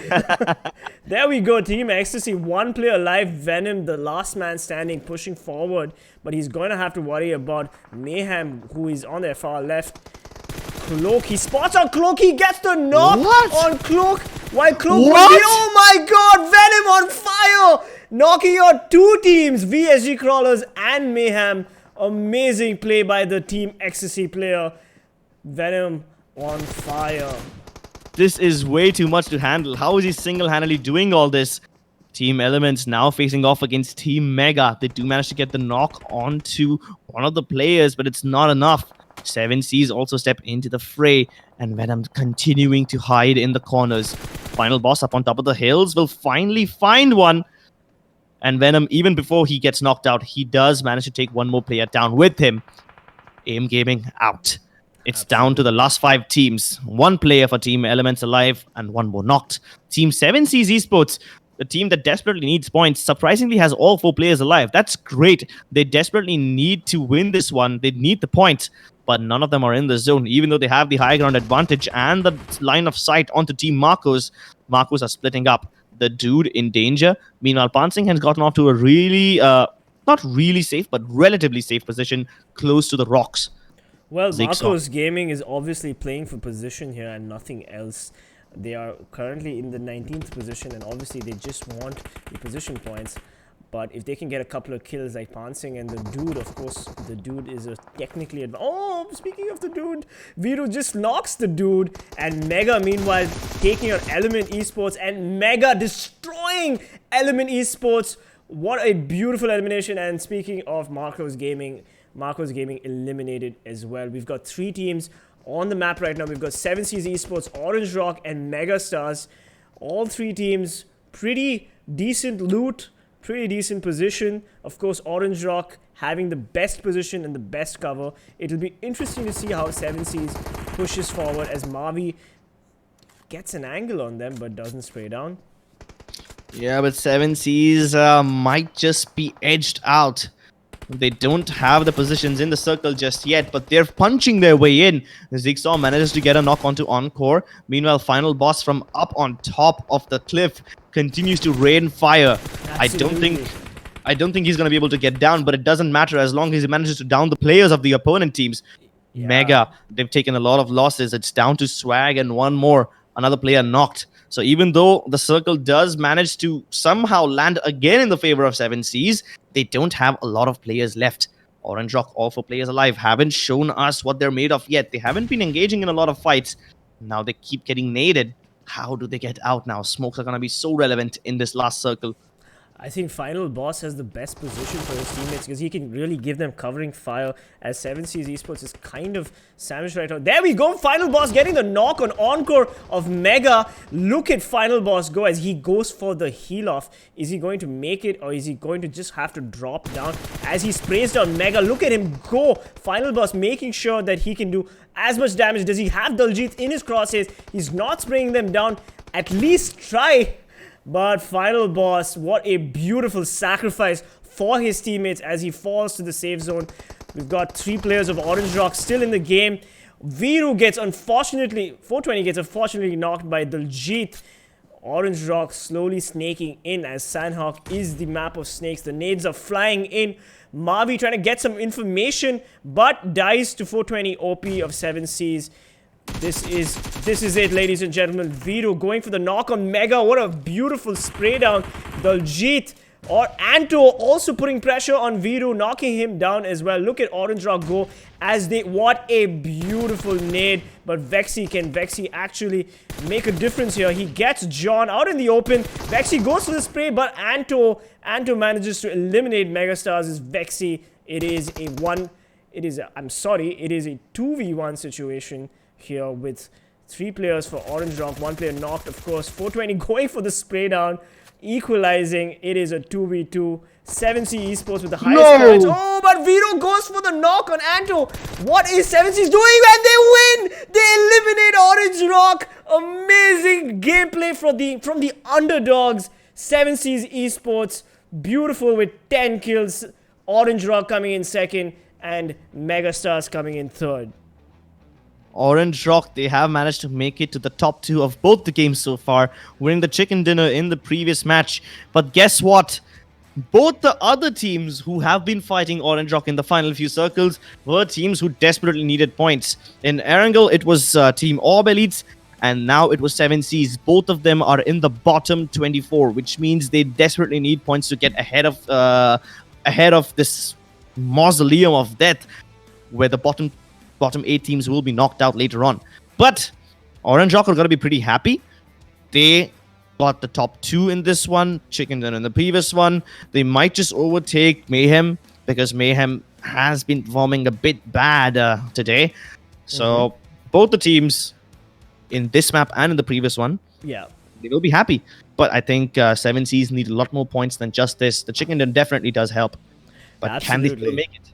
Absolutely. Orange Rock just with the 3 kills coming in second and Mega coming in third with 4 kills. But 7Seas with a whooping 10 kills. Let's look at the damage report here. We've got Viru from 7Seas with 3 kills, 454 damage. And also we had 420 OP from 7Seas Esports also getting another 3 kills. And clearly the MVP for the game was Viru. 7Seas Esports really played an amazing split game with Final Boss, giving them so much of advantage. And I have to say that even though Viru is the technical MVP based on the damage, the kills, the survival time, my MVP for this game was Final Boss of 7Seas Esports. Yep, he stayed up on top of those cliffs and provided Overwatch for his team. And even though he knew that he's gonna die, he has no down, he does not mind. He can just stay up there and do the best that he could do for his team given his circumstances. Either way, Orange Rock, they were caught out in the open. 7Cs had like one stone for cover, and they used it to perfection, somehow managing to get the teammates revived just in time. And then we had the amazing gameplay from the Beryl M762. That gun can be devastating. It has a lot of damage, but also high recoil. So if those players can know how to control it, they will win chicken dinners upon chicken dinners, just like 7Cs did this game. Even then, Team Ecstasy Venom has the highest amount of kills. We saw him eliminate 2 teams, VSG Crawlers and Mayhem. Now keep in mind that Ecstasy is not the strongest team, but Venom took out 2 of the strongest teams in the tournament on his way out. So that's great. 5 kills for him. 7Cs, Viru and 420 OP. 3 kills each. Mega Swag, 3 again, and VSG Crawlers, 3. So not a lot of kills for individual players in this game, all stagnating at 3 kills each. Yeah, I mean, the circle was not conducive for too many rotation kills, but I have to say, like, when you mentioned Mayhem obviously didn't rotate as quickly as they did, and they unfortunately rotated into a Orange Rock compound, and then they had to fall back. And obviously, when you don't have the position and when you're under fire from so many different angles, because they had to worry about VSG Crawlers, they had to worry about GSL, they also had to worry about Team Ecstasy's Venom, who eventually eliminated them. It was just unfortunate that Mayhem was fighting so many battles on so many fronts. Anyway, we've got 7Cs Esports finally with 30 points, 20 placement points, 10 kills, 30 points. They desperately needed it because they haven't been performing. They were in the 29th position last we checked. And we've got Orange Rock coming in second, of course, with 17 points. Megastars third with 14 points. Team Ecstasy, bravo, well played for them, 12 points. AIMGAMING, 12 points as well. VSG Crawlers staying in the top 10 situation, always good for them, coming in with 9 points. JSL and Mayhem, they could have done much better, but unfortunately they choked a bit in this game. So did CELTZ. Now, CELTZ was battling against VSG Crawlers for the compound of Trifecta, and even JSL was around that area. So I guess all of them just took each other down in the bid for control of Trifecta. Team Go, ORB Elites, Elves, and Icky Mafia, pretty much on the same page. In fact, ORB Elites, Elves, and Icky Mafia have the same amount of points. Could have done better, but I guess Sanhok is not meant for everybody. Yep, Sanhok isn't meant for everybody. And also, we are looking at teams that are clearly performing under pressure. Like, all this while 7Cs Esports has not performed, and finally they are in a elimination process. I mean, they need to get the points, and they are under a lot of pressure, and they're finally performing. So the same thing goes for Team ORB Elites, who managed to get a decent placement in the first game. I believe it was second, if I'm not mistaken. Well, my memory does serve to be a bit redundant today. Either way, don't go anywhere, because in the overall standings, Orange Rock is still on top, even though they have been doing amazingly well today. They somehow managed to overtake Team Mayhem, who haven't really been on top form. So I guess Orange Rock got to be happy with that. Element, though, they climbed to the 3rd place. Amazing stuff. VSG Crawlers Fnatic trailing in and 4th and 5th place. There we go. 7Cs Esports, what a beautiful jump for them. Overall standings, they are now in the 12th position, and they don't have to worry about elimination. Marcos Gaming and Game Gaming are also pushing up as well. So this is looking pretty good from a day 5 perspective. But let us see what their overall match standings are, because I don't believe these are the master standings for the PMCO group stages. I think they are. Oh, they are? Oh, I'm so sorry. The overall standings are not the ones for this map. I stand corrected. That means Orange Rock has overtaken Mayhem. There we go. Yeah. Well, we're getting Megastars, data a little late here. So, my probably bad. Either way, somehow Umumba and Furia are out of danger. Megastars and XD are also climbing upwards. They all got better placements in this one. But Team Genocide and -40. I know they're not playing today, but they're dangerously close to the last page of the overall standings, which is the elimination standings. Not that great. And even after getting all those points, is ORB Elites in the safe zone? Nope, it's not. They're not. Seven Seas, though, I think they are out of danger. I don't see them on the last page over here. So that's good. Yes, that is good, but unfortunately for SuperGirls and Lifecraft Esports, they're still pretty much at the bottom of the standings, and they should worry because they might not make it to the semi-finals. What do you think about ORB Elite's chances? They need to keep performing better and better. They got to 50 points, which is nice. At one point, they were at 20 something, but they still need like 10, 20 more points in order to get out of danger, which isn't really a lot. 20 points, if you can get like 5 kills in each game and somehow get even in the top 5 standings, top 5 placements, should be enough to get you out of trouble. And that's what the group stages are all about, right? You just need to scrape your way through, somehow get into the top 24, and only 8 teams will be eliminated out of the 32 teams playing. Yeah, well, we hope you're enjoying the English live cast of the PMCO Group Spring Split, my bad. Making a lot of mistakes right now. This is PC Peasants Gaming, and we've got Crips as well. We've got another match coming up soon. We've got Miramar, so don't go anywhere. We'll be jumping into the highlights in just a few minutes, and then we will get on with the next match. This is match 3 coming up next, and then we have Vikendi after Miramar, and hopefully we will get to see some teams not get eliminated and some teams get eliminated. Yep, Miramar's going to be a tough one.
Ladies and gentlemen, welcome back to the PMCO Group Stages Spring Split 2020. I am PC Peasants Gaming and I have Crips here with me. Hello, Crips.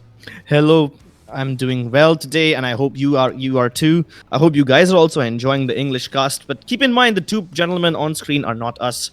They are Ketan and Krat. They are doing the Hindi desk, and we pretend to voice them over from our respective houses, while these two gentlemen sit in Delhi, and they are sitting in that wonderful studio, while we sit in the comfort of our own respective apartments or studios.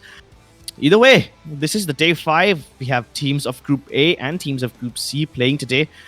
Teams of Group A have a last chance of qualifying, as this is going to be the last time they play. So they need to get as many points as they can and hopefully put enough difference between them and the bottom 8 teams. Keep in mind that out of the 32 teams in the group stages, only 24 will qualify for the semi-finals. So far, we have had Erangel and Sanhok today, and Orange Rock did reasonably well in both those maps. Meanwhile, they also gave chances to Team 7Cs and Team ORB Elites, two teams who desperately needed those points, and they did finish in the first and second place respectively. And Yeah. the question is, have they done enough to get out of danger? Orange Rock? No, not Orange Rock. I'm talking about 7Cs and ORB Elites, even though they won. I believe 7Cs with their 30-point jump just went to the 9th position. We've got the kill leaders on the screen right now. We've got Orange Rock's Diljit coming in with 27 kills. Mayhem Shadow coming in with 24 kills. Gubber from Team Esports 24 kills as well. And VSG Crawlers RV with 21 kills. And finally Cloak from Mayhem as well with 21 kills. As you can see, Shadow and Cloak from Mayhem are performing consistently well. Diljit, of course, top fragging as he always does. He is one of the most gifted players in the country. But it's nice to see players like Gubber and RV also make it to the top 5 kill leaders overall standings. But coming back to the question that you posed, yes, 7C's Esports does not really have to worry too much, because right now they are in a top 10 situation, I believe, with the overall standings. Amazing. And 30 points is a lot of points. So they got 20 points with chicken dinner and 10 kills. So they're looking pretty good and pretty comfortable. I did make a mistake in my previous match where I said they were the underdogs. What I meant to say was they were performing like underdogs all this while, but clearly 7C's Esports is a team that can perform under pressure, because the threat of elimination was on them, and they have now proven that they can definitely take the pressure and perform under it as well. Yeah, but 7Cs was engaged in a battle with Orange Rock. And in Orange Rock versus 7Cs, I would still say that 7Cs is the underdogs, because we see that Orange Rock is literally on the top of the board now. So, yeah.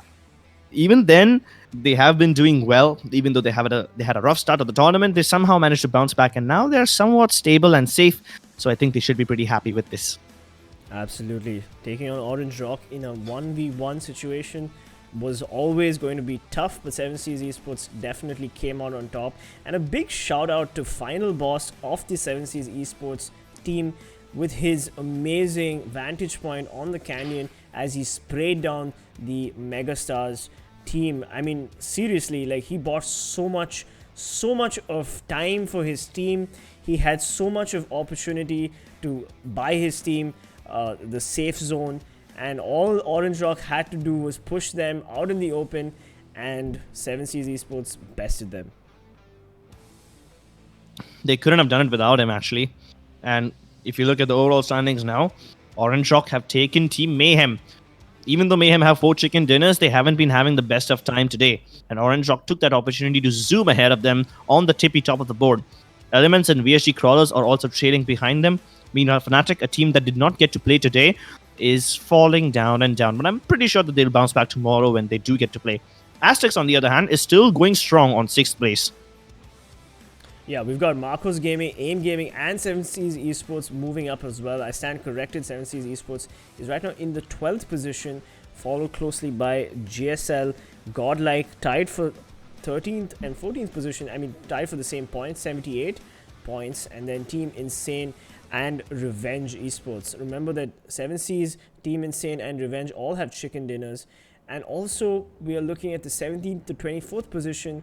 We've got Megastars also moving up with that third place win in the last map, and Team Ecstasy also moving up with that amazing gameplay from Venom in the Sanhok game, where he got a bunch of kills and he managed to wipe out not only Mayhem but also the VSG crawlers.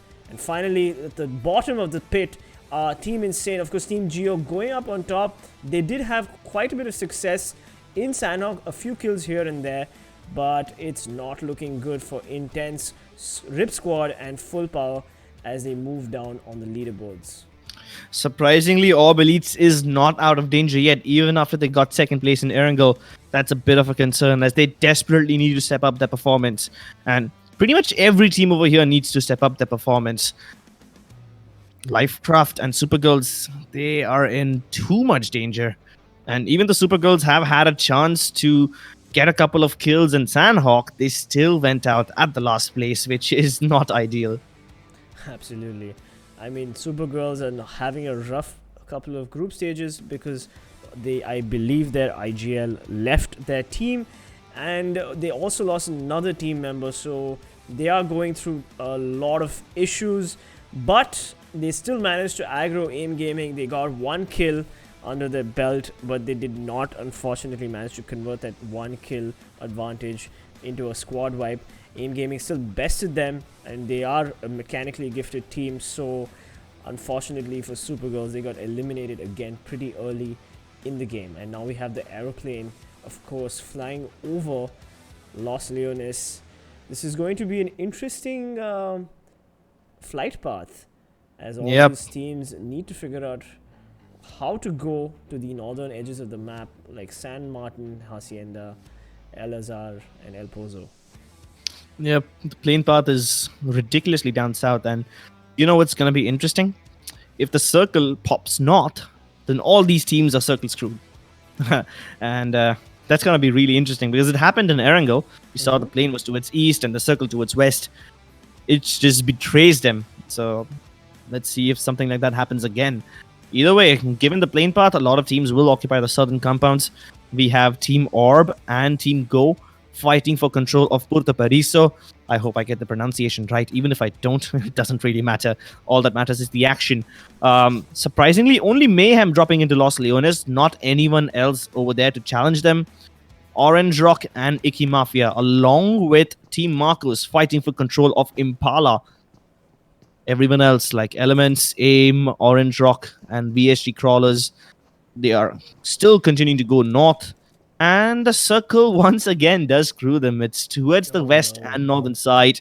So the areas like El Pozo, Craterfield, San Martin, it's impossible to fly there. You're going to have to get into cars and then get to those places. And if you get there first, you have a good advantage, because none of the teams will be over there. Mount Nuvo, we have two teams over there. We have Mega and JSL fighting for control of that town. So I'm assuming we're going to have 3 fights right off the bat. JSL versus Mega in Nuvo. 0 Degrees or Marcos versus Icky Mafia in Impala, and then ORB versus Go in Puerto Periso. Yes, absolutely. ORB and Team Go or Geo, whatever, are unfortunately going to have to face the brunt of the rotation phase. But we also have a lot of action going on in the northeastern side of the map, with multiple teams like AIMGAMING, Element, and of course Team 13, I believe, rotating, and hopefully we'll see some combat in the rotation phase. We're now looking at Porto. What is it again? Puerto Periso. Porto Never Periso. mind. Porto Just Periso. Let's call it just PP. call it Port. Let's PP for short. We've got that's a Team bit of ORB and Team Geo at Porto Periso. It's a bit of an insult to call it PP. Just call it port. Just port. That's Anyway. literally what it is. It's close to the sea. It's a port. And looks like Team ORB do not want to stick around here any longer. They get into the car and they want to rotate out of here right the hell now. Obviously, it's a good decision, because ORB do not want to risk losing members or completely getting eliminated in that fight with Team Go. They don't have the best of points, but I don't think Zoro's going to let them walk away scot-free. He fires at them, but the SKS with only 10 bullet magazine is going to run out of bullets quickly enough. and they now have control of the ridge, out of sight of Go, and they should be safe. That Three was members in the an car. unnecessary fight, though, right? And oh my god, Team Orb is going to make sure that there are no vehicles left for Team Go as they take both That's those gonna be brutal. SUVs. The Grand Theft Auto right here. This is not the game that they're playing. We've got Team Ecstasy, of course, in Picardo, along with Team Elvis. Nipu in the stadium right there, but a little bit isolated, completely surrounded by Team Ecstasy. Let's see how this plays out. Yeah, but I don't think these two teams, they don't have to go anywhere, so they can just stay here and continue finishing each other off. Maybe Elvis will walk right past them and Ecstasy will try to take a couple of pot shots. But Frosty doesn't take any action, neither does Venom. They're just spotting them out and taking that information in so that they can use it later on. Either way, Elvis have abandoned Nipu, and that's a bit of a concern. Yes, she's not going to be able to manage a 4v1 situation, as Nipu needs to make sure that she doesn't telegraph her footsteps to any. I do believe the player is female. Oh, I didn't know that. Oh, that's interesting. Yes. Not that the gender matters. The only thing that matters is whether or not he will survive this or he will survive this. Nipu now moving out of stadium as he hears or she hears the footsteps of Team Ecstasy players all around. Somehow still escaping danger.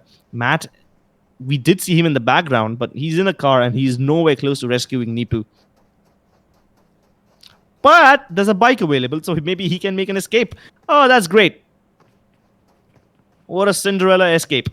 Good Perfect. For her. As she drives away, Team Ecstasy will probably hear the bike, but they do not take pot shots at her, as she has decent loot, level 3 helmet, level 2 vest, and good guns. All she has to do is get to her teammates safely and not crash her bike. Of course, she's a professional player, unlike me.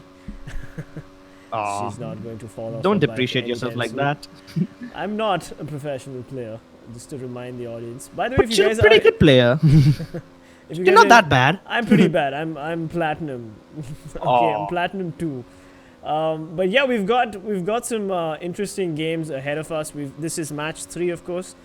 For those of you joining the live stream right now, we finished with match 1, which was Erangel, where I believe Orange Rock won the match, the chicken dinner, and then we had match 2 with Sanhok, which 7C's Esports managed to win, and now we are in match 3 Miramar. But don't go anywhere after this, because we will be doing Vikendi quite shortly. And remember that this is the elimination phase for a lot of these groups, because this is the last time last group matches for Group A, I believe, and they need to secure their points in these matches, otherwise they could possibly face the threat of elimination. Surprisingly, ORB, after getting out of that Puerto Periso town and avoiding the fight with Team Go, they have managed to get themselves into a relatively safe place, but still not out of danger, because they are dangerously close to Mayhem and they still need to fight their way into the circle. Speaking of circle, JSL, the first team to take control of El Pozo, they are far away from the action, nothing to worry about. Elves, Mega, also pretty isolated. SuperGirls somehow managed to make it into a great place, Valdemar, and they managed to do so without taking any of their players or taking any losses. That's great. Team Mayhem, at the edges of Los Leones, can still stay in Los Leones, and there's a bit of, there's like 1 or 2 compounds still available, so they don't have to move in right now. Meanwhile, Orange Rock, taking a safer approach, should be able to get towards the northern side of San Martin. VSG Crawlers and AIM, they're taking away in the blue zone, which means they're already taking damage. That's got to be a bit of a concern. Yeah, VSG Crawlers and AIM have the longest distances to crawl across Miramar's hot and heavy desert. But Orange Rock, of course, right at the edge of the circle, don't really have to worry too much, because they are obviously going to go for a central location, which I believe would be Monte Nuevo, where Megastars are currently shacking up. We've got Marcos Gaming, of course, on the screen right now. Marcos Gaming playing quite well I believe their standings were in the 9th position overall standings, which is good for the team, as this team has performed as 0 Degree, a different name in PMAS, and are looking to make a name for themselves in the PMCO group stages, PMCO split. AWM in the middle of nowhere. It's gonna go unclaimed. Wait, am I seeing this right? Are there 2 airdrops right next to each other? Or is that a bug? I believe there are 2 smoke plumes, but yes, those are 2 drops. We've got 2 a different. So an AWM and a Groza, all close by. Well done, well done. The team that obviously gets these airdrops will have such a huge advantage for the rest of the game. But it's not just about the loot, ladies and gentlemen. It is also about the position. And all these teams are slowly rotating right now as we are in the rotation phase of this map. They all want to be in a position where they don't have to worry about rotations and multiple fights, and Miramar is one of those maps where multiple fights are almost eventually Inevitable. Yeah. Inevitable. That's a better word. Let's go with that. The circle continues to move towards west, which means more and more teams are gonna have to come closer. Even then, a couple of teams managed to completely stay out of danger. 7Cs is one of them. JSL is one of them. And I think even though not a lot of cities are available, plenty of compounds still up for grabs. So I'm assuming still there won't be any fights, just a lot of rotations. Team Mega, they were in El Pozo at one point, and they continue to be there. Nobody has challenged them so far, which is interesting, but they have spotted a couple of players of Team CELTZ. Now, Rox, he's not in danger just yet, but if he decides to engage at them, it's going to be another beast. Team Ecstasy trying to rotate from around them, and they managed to get the knock onto Sahil 2K. His teammates not too keen on reviving him, so I guess CELTZ will secure that kill soon. He's still hiding. Will that give Frosty enough time to come towards him? I don't think so. He's in the hill behind him. And even though he's on foot now, he doesn't want to take his car. He wants to just fight it out on foot. I don't like this. It's a bit too much of a risky approach. And MJ is close by. They are within hearing distance of each other. They definitely know they're here. And MJ gives away his position by firing those shots. One nade should be enough to take care of him. Absolutely. MJ going for the push here. A very brave push, in fact. Oh, but he gets the knock. No, he does not get the knock. He gets a lot of damage in as he chunks Frosty and his teammate. MJ trying to get the quick push. But, oh, he gets another couple of shots in. And yes, MJ does manage to finally down Frosty. This is not looking good for team. Oh my god. Element entering the fight as well as Gubber finishes off Team Ecstasy. What a beautiful third party from Team Element. MJ getting the spray down on Unreal as well. MJ with the double kill. Have you noticed Team CELTZ, Atanki always gets the first knock. He's always the initiator of his team, and he's been consistently getting kills in the early games. Yes, he is indeed a really strong player. Yes, whereas Team Element Esports, what a beautiful third party from them. Nobody expected that. I mean, Team Elements did not even have to do much. Ecstasy was fighting with CELTZ, and then Team Elements just happened to be nearby. CELTZ, they managed to somehow hold their ground, and while Ecstasy was escaping, they ran right towards the compound where Elements was, and they walked into that trap. So Elements, they didn't even have to do much. They just got handed those 2 free kills, and Ecstasy is out of the game already. Absolutely. Elements Esports, as all of you know, is... Oh my god. The circle. The circle, ladies and gentlemen. Please look at the top right-hand corner of the screen as the circle has completely screwed everybody on the map as Mayhem, SuperGirls, and all these other teams need to rotate quickly into the new circle. The circle here, clearly, with the 200 IQ MVP players. Icky Mafia engaging in road wars with ORB Elites. Now, ORB Elites did take a safe approach so far, but now I don't think they can avoid danger. SuperGirls will be the first team to enter the circle and close behind them. Team Mayhem is following them in. This might just be yet more trouble for SuperGirls. I hope they can survive this onslaught. Mount Nuvo, half of the town is still in the zone. CELTZ are already approaching the edge of it. And we have at the same time, if my eyes can squint hard enough, Team Go at the very edge. But while I say that, final boss knocks out Robin from Team JSL. And even Glaive is in a bit of danger. Fiyaz is walking out of that fight. He just says nope. And he doesn't want any part of this. They're also knocking out the tires of the vehicle. So he's going to be trapped over there on top of that hill with no escape route. Even Elvis tried to get the kills onto Team JSL. And JSL is in a lot of trouble. Surya Upi blows up, goes out in a blaze of glory as Duke explodes him into smithereens. ORB Ayush finishes off one player that's believed from Team Mayhem. And the fights are already starting to take place. Absolutely. Mayhem are going to want to rotate to a better position, but does Team ORB want to take this fight? Of course, they have no idea that that team is Mayhem, but Navjot cooking his grenade over here. Is he going to connect with Ayush? Bit of a suspense over here. Nope, I don't think so. That nade did not go anywhere close to Ayush. Yes. In fact, it was smack in the center of Shadow and Ayush, which is a bad read of his position overall. But I'm happy for SuperGirls because they managed to grab a compound. Now the question is, can they actually manage to hold on to it? This is one of the only few compounds available, so it's guaranteed that teams will push this. If they manage to hold on, they might just grab enough points to get out of the bottom position. As Tanisha continues to fire onto Team Go. Doesn't connect a lot of shots, and Void does manage to get away. But even Fang is up for grabs. Nope, the cars are too fast for them. Yeah, absolutely. That is a tough play from Tanisha with a 6x on an M4. But anyway, we've got Cloak on the screen right now. Mayhem has lost one of their team members, but they're going to want to be positioning themselves in a better circle situation. They are on the far west of the screen of the map as Navjot also picks a few fights. And oh, look at that. The circle has favored Mayhem as the circle moves east. Marcos Gaming unfortunately getting knocked, but Surya getting the revive. Marcos Gaming performing quite well in these last couple of matches.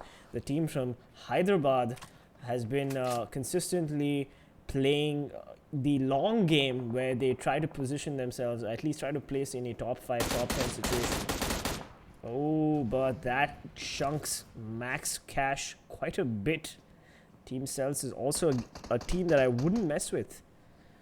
Yeah, but this is a bit of a problem. CELTZ, they need to get into the safe zone. And so does Team Marcos. Even though Marcos have a bit of mobility, it doesn't really matter because those vehicles are really busted down. And they might just blow up as they try to get in there. But Matt blows up Gubber from his own team. These teams keep making mistakes with the explosives. And that's way too much of a concern as this is happening a bit too often now. I cannot wait for PUBG Mobile to add friendly fire as well, because that will make the game far more interesting as Elvis manages to get the kill on Gubber and Team Element Esports gets eliminated by Team Elvis. I guess the nade did do the trick eventually, but we've got 14 teams still pretty much in the mix here, and the play zone gets the knock on Atanki. Team CELTZ already one player down and another player thanks to the play zone. ORB Elites, they have Nerf Fiaz very close to Team Mayhem, and they might just want to storm this compound, but going out in a fight like this super early is risky. While that's happening, we have multiple fights breaking out on the other side, the western side of the circle, where Mega are in the circle already, but they have Icky Mafia in their sights, and they need to take them out right now because Icky Mafia is gatekeeping 2 teams at this point. Mighty, he gets blown up, and the car goes out in a fury of flames. Mighty hits the ground. There is a smoke to keep him under wraps, but I think Mega will find him soon enough. Nuke needs to give him some backup as Zeref knocks one more down with his scar. That's great, but Paradox with the AK continues to rattle away. He switches to the 8x Mini, and Icky Mafia will be knocked out by Team Mega. That's a nice amount of kills that Mega have just pocketed for themselves. Mega All the putting the leads. pressure on Icky Mafia right there. They were very aggressive. They got the early knocks and then they got the push. Meanwhile, Team Orb is pushing Mayhem as Navjot needs to heal up. But never mind, Navjot gets knocked out and what? Mayhem is eliminated from across the map by Team GO or Go or whatever, it doesn't matter, as Mega on the screen right now are looting their Icky Mafia predecessors. Oh my god, what a beautiful play from Team Go and Team Orb. Mega now aggressing Team CELTZ. Here we go, let's see what happens here as Mega pushes forward. Team Orb, all 4 players alive, and now they have all the loot that Mayhem just left for them in that house. Is going to be looking good, looking pretty good for Team Orb, and hopefully they do place well because they do require the points. Definitely. CELTZ, they are down a lot of men, and Anko realizes that CELTZ, even though they do manage to get one knock, they will immediately be traded away. Illusion, one of the last men standing for his team, desperately trying to stay alive and keep his teammate alive in the process as well, but he will not be able to save him. He did manage to knock out a couple of players from Mega, but now he's all alone, and Mega have the upper hand. He's trying to stay alive for as long as he can by deploying smokes and hoping that Mega don't push him already. But the only hope that he has right now is the fact that someone else comes in and kills Team Mega. That's not going to be happening. Oh, that nade almost gets Paradox. Did you see Rox's nade on Paradox? Yeah, that was amazing. Could have been better though. On the other hand, 7Cs on top of that hill. I don't think they'll be able to get a lot of kills soon, but CELTZ still holding on to dear life. They are sandwiched in between Team AIM and Team Mega. That's a bit of a problem for them. Even though they have the circle upon them, it's not as great because Mega has the advantage over them. And they're going to have to fight Mega in order to survive, while hoping at the same time that AIM don't get anything. Right. We've got Marco's Gaming getting a lot of knocks in the background, and 7C's Esports also destroying Team Go in the background. We've got, of course, Mega fighting off against Team CELTZ. They're not really going for the push here as Paradox tries to get the res on Swag. AIMGAMING, meanwhile, needs to worry about SuperGirls as Riddhi and her teammates push in forward. CELTZ need to make a decision here. Do they res Illusion or not? And they do have the time to res Illusion, but Rox is not going for the res for some reason.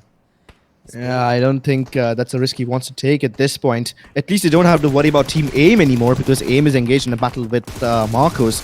Marvi, he's desperately trying to get the kill onto RV, and he will succeed, but he has multiple teammates around him. RV, far away, behind the van, has no chance of cover, and Marvi will finish him off. Absolutely, Orange Rock in a beautiful position. Only having to worry about 7Cs, but 7Cs Esports do not have the height advantage in that fight, and that's something that I've seen Orange Rock consistently do in Miramar. Always maintain vantage point and superiority in terms of line of sight, and 7Cs is just pounding away at Team Geo as Zorod goes for the peek, but he does not manage to connect. Viper heals up, but 420 goes out of oh my god, 420 loses ammo, but his teammate Zigzor finally manages to get the knock, and Team Go is eliminated. Meanwhile, AIMGAMING, Zeus gets the nade on Riddhi from SuperGirls, and we've got so many teams, 10 teams in this circle. It is a small circle, and none of the teams are in it. All of them need to make a mad scramble to the center of the play zone, and that's not going to be good for anyone. Surprisingly, 7Cs are really nicely spread apart, so they have eyes on everywhere. But the problem is they're the only team at the western edge of the circle. They might be safe at least for now, but they have to fight GSL on the way in. GSL is the first team to get in the actual center of the circle, and they don't have to go anywhere now. Everyone else on the southern edge, they are engaged, and Elves, they continue to rattle away at Team Marcos Gaming as Duke knocks out 2 people and finishes off Marcos all by himself. Amazing spray down by Duke right there. Marcos Gaming did not even see that coming as AIM. Daljit getting a spray down on Duke. He trades Duke. Ducky getting an explosion on Riddhi from SuperGirls. The Megastars fighting on multiple angles, but Vexy No, does not what? clutch it as Megastars gets eliminated by Team CELTZ. We've got so many fights happening. JSL also getting eliminated by Team CELTZ, I believe, and CELTZ also getting eliminated. It's just chaos on the map right now with so many teams taking multiple fights on multiple fronts. Well, let's see. Elvis are the team that have some sort of cover at this point. Matt can hold his compound all by himself while his teammates can continue. No, wait, he doesn't have any teammates. He's the only one left for his team. So he just needs to hide in there and play for placements, hope that nobody decides to storm him. 7Cs in the center have built a fortress with the cars. AIMGAMING also, they can't afford to take a fight with 7Cs right now because on the other side of the road, there are other dangerous teams that lurk around. Orange Rock going for a risky, longer rotate. I think they should be safe, at least for now. Meanwhile, AIMGAMING need to worry about ORB. They are the team that need to push in and will definitely run into Team AIM anytime soon. Meanwhile, Amisha, one lone member, now starts to take damage, and she will fall to 7Cs. SuperGirls are out, but at least it's a good position for them. Absolutely. SuperGirls getting knocked out at the 6th position.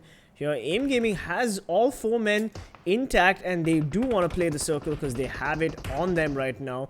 They only have to worry about Team ORB Elites on their left as AIM sprays down Orange Rock. Oh my god, everybody but Daljit remaining in Orange Rock. Unfortunately for them, they took some heavy casualties as they tried to rotate into the circle. As I said before, 7Cs did have them in their vicinity, but Orange Rock unfortunately got sprayed on by Team ORB and Team AIMGAMING. Team ORB trying to get 7Cs. They're pushing forward. Nerfez tries to get the angle on Viru as Viru cooks his nade. Is this nade gonna hurt him? Tsunami takes a little bit of a chunk, but Viru sprays but does not manage to connect as Tsunami goes for another angle. Oh, but this time it hurts as Viru gets a massive chunk on him. Viru going for the push again. Oh no! Team ORB performing unbelievably well, getting the knock on Viru finally, as 7Cs Esports need to help their teammates. Final boss getting the knock on Devil. Daljit finishing the fight, entering the fight, third-partying from nowhere. 7Cs had no idea that Orange Rock was entering the fight. And Zeus going with the YOLO play. What is he doing here? What is he? He's going for the kills. He knocks Zigzag. He goes for the thirst. Holy hell, Zeus is not messing around as AIMGAMING also enters the fight. Viru had no idea his knock cost him his entire team. Daljit staying in the ground, not wanting to give away his position. He needs to get into the circle. AIMGAMING, what a beautiful play from them as they are fighting everybody and they finish off Viru. 7Cs Esports eliminated. Devil, Team ORB, 2 players remaining, need to fight the circle. And Devil decides it's time to push. Elvis. That's the thing, right? ORB and 7Cs, they were the teams who had the highest amount of people remaining alive. And now 7Cs is out. ORB down to 2. It's AIMGAMING who have taken the lead all of a sudden. And they get the kill onto Devils as well. It's just 1 man remaining for ORB. And I think he's not going to be able to survive for long as AIMGAMING have a definite advantage. Daljit still continuing to hurt them. The last member of Orange Rock, before he finally gets eliminated, will manage to take 3 kills as he steals the points from the other teams. ORB Elites also getting eliminated. It's all in between. Elvis, 1 man alone standing, and he lost his teammates a long time. Keep that in mind. Absolutely. Long before the fight started. He spots Zeus, he sprays him down, but Zeus manages to get that win. Good for them. AIMGAMING, what an amazing aggressive performance for them in the last circle. Elvis, of course, coming in 2nd place. Good for them. I mean, Matt, of course, clinching that 2nd place. And let's not forget ORB Elites, a team that needed to perform badly, and they finally did perform in this last map. And the previous map as well. They're starting to rack up the points. We've got an MVP from AIMGAMING, Rocky, here with 5 kills. But I gotta say, the other AIMGAMING player who was with the who did the YOLO with the car, was it Rocky? I don't think it was Rocky. I think it was another AIMGAMING player. That was a beautiful push by him, and that actually clinched the win against 7Cs Esports. Definitely. AIM Gaming were so patient. They could hear gunfights all around them when Orb and 7 Seas were fighting. Now keep in mind that Orb and 7 Seas both desperately needed points. Orb a bit more desperate than the other ones. But while they were busy fighting, AIM Gaming just stood their ground and they third-partied in at the very last moment. Daljit, I gotta admit, this man has some really strong nerves of steel to go for third parties like that in the middle of 3 teams fighting each other. While that's happening, it's Rocky who takes the MVP of the game. 5 kills for him. Pan Singh, even though his team got eliminated quite early, he does have 3 kills. 7 Seas also did reasonably well with Viro and 420 OP both getting 3 kills each. But obviously it's AIM who takes the cake. Yeah, absolutely. And by the way, we've been saying the name of TeamELVES wrong. It's actually TeamELVES and not Elvis. So we do I apologize. said for that on day one. I don't said that know. on day one. But yeah, we did get some mixed signals from a lot of admins here. So let's not make the mistakes again. Anyway, moving on. It was a great circle, and I have to say, AIM Gaming finally a team that we haven't seen perform in a while. Clinched that chicken dinner, so they're going to be feeling pretty good about themselves. I'm excited about the overall standings, but let's look at the standings right now. Of course, AIM Gaming won 11 kills that round with 31 points, so they're definitely jumping up in the standings. Also, TeamELVES with 20 points will also enjoy the beautiful jump in the standings. 7 Seas Esports playing consistently today under pressure with 16 points. ORB Elites with 14 points. Not sure what happened to Orange Rock back there, but they didn't perform as well as they generally do. And of course, CELTZ, well played, 10 points. Megastars, 9 points. And Marcos Gaming, 8 points. Unfortunately, Marcos Gaming got eliminated a little early, but we got to see some good action from CELTZ and Megastars. SuperGirls, hey, not bad. 9th position. Crips? Well, SuperGirls, even though they get 6 points, it's not nearly enough. They need many more in order to get out of danger. JSL and Team Go, even though they did not so well, it's fine. They're not in as much danger as the other teams. Elements and Icky Mafia, same goes with VSG Crawlers. They have been doing well, and they're pretty high up on the overall standings. So even if they don't get any points in this one, it doesn't matter. But Mayhem, oh my god, they have been having an absolutely disappointing day. Yes, absolutely. Like Mayhem, I'm not sure what's been happening to them, but they did get into a crossfire with Team ORB, and I didn't expect Team GO or Team Go to get that knock on the Mayhem players from that far away. So they had their eye on that building, unfortunately for Mayhem, and Mayhem just couldn't handle the pressure and the push. Fighting on 2 fronts is always not a great thing. But Element Esports, I gotta say, didn't perform as well as they generally do, which is pretty surprising. Well, it doesn't really matter because as long as they're not in danger, it's fine. Orange Rock, very close to breaching that 200-point mark. Mayhem Gaming, even though they've been underperforming today, they are still on the 2nd place. Surprising. Fnatic, AIM Gaming, not in as much danger, but AIM Gaming and CELTZ did move up quite a bit. Absolutely. We've got Element Esports retaining their position in 3rd place and VSG Crawlers, of course, in 4th place. So it's going to be interesting to see how Fnatic performs in the later games tomorrow. AIM Gaming going up on top as usual, and Team CELTZ as well. But let's not forget that Aztecs ESP did show us a great run yesterday, and maybe tomorrow we will see some good action from Aztecs ESP, and maybe Aztecs and AIM Gaming will fight it out for the 6th position. And we're just going to wait for the standings to change now. There we go. We've got 7 Seas Esports finally moving up on the 10th position. Good for them. And TeamELVES, who we've been mispronouncing as Elvis, finally in 15th position. So it's good for a lot of these teams who have been actually under a lot of pressure, but now they've got the points. Now they're moving up in the standings, and hey, the threat of elimination is still pretty strong as we have match 4 coming up next. Vikendi. I mean, I've been saying TeamELVES since day one, but okay. Are you a big fan of Elvis Presley? I believe somebody told me that it was Elvis, because even I was saying TeamELVES, and then I think it was either you who corrected me or somebody else, and I was like, oh, okay, it's Elvis, I guess. Or maybe I was watching the Hindi cast and I I got the inputs from there because I just assume that the Hindi casters just know these teams and these players personally.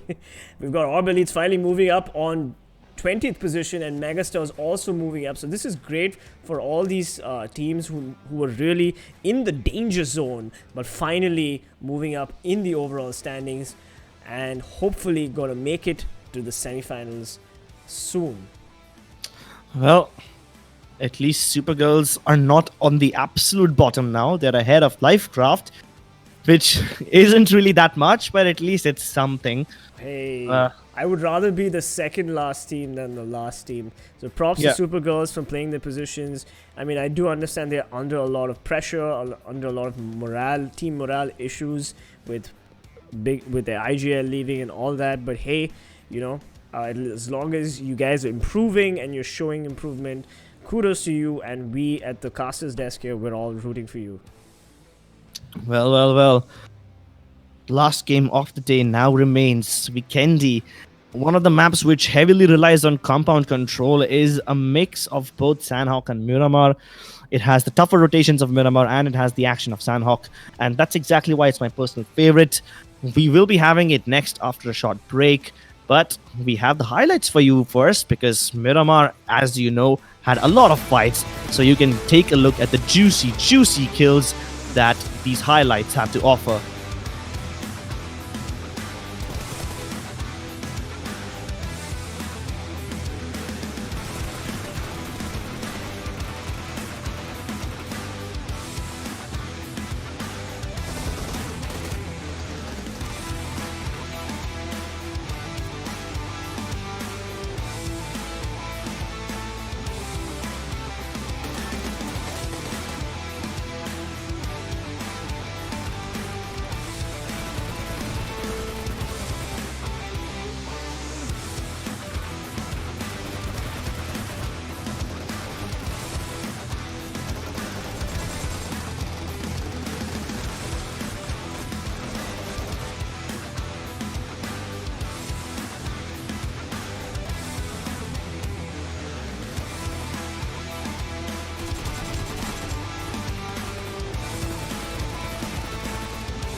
Ladies and gentlemen, boys and girls, welcome back to PUBG Mobile Club Open Spring Split 2020.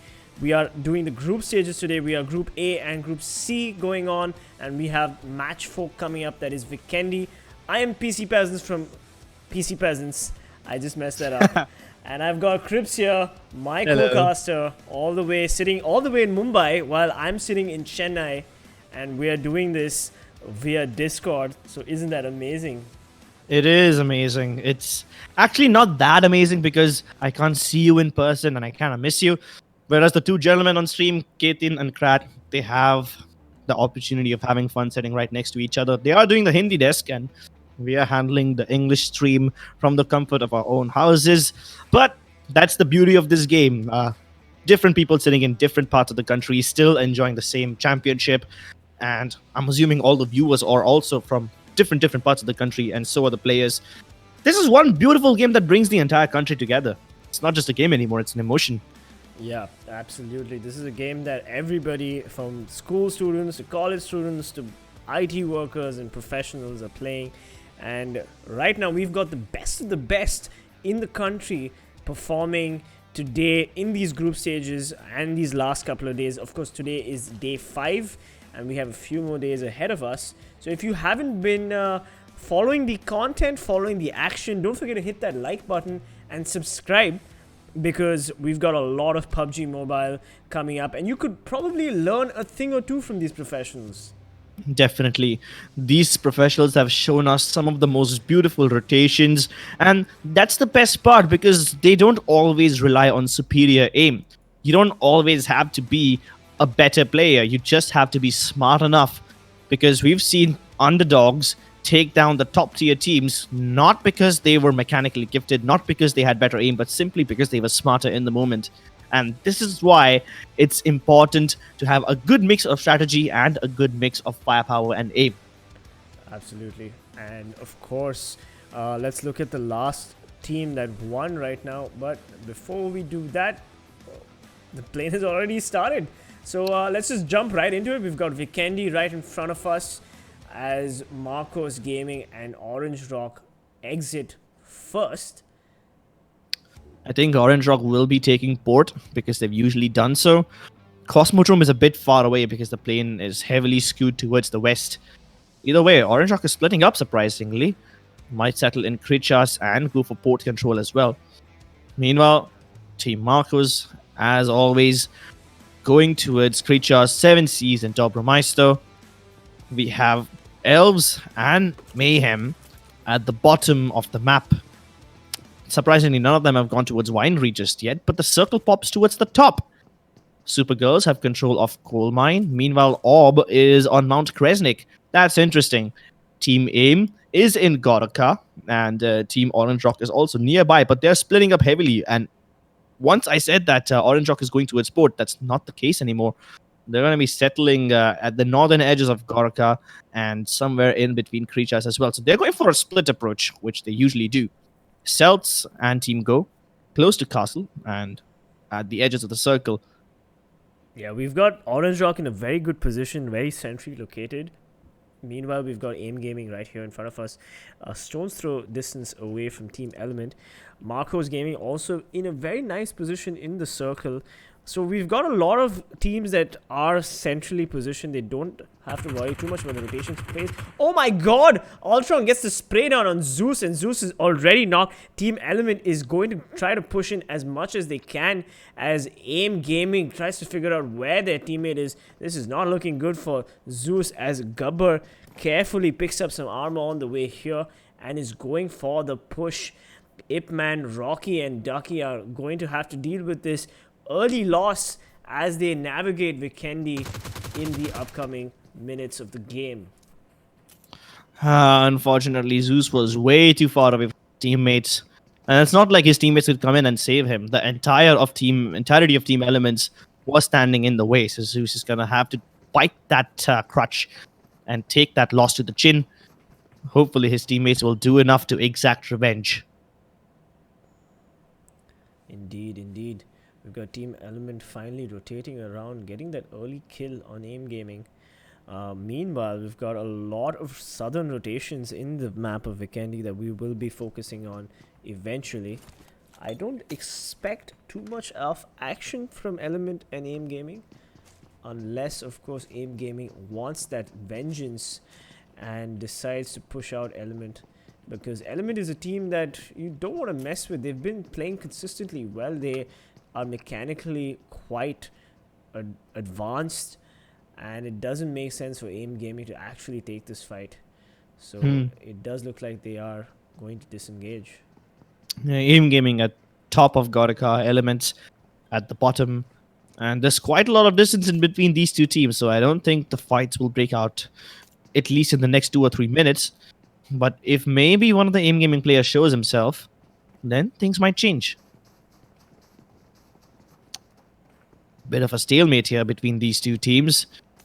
The funny thing is, a lot of these teams are gonna have to take the very congested southern edge of the circle, where VSG Crawlers is nicely spread apart.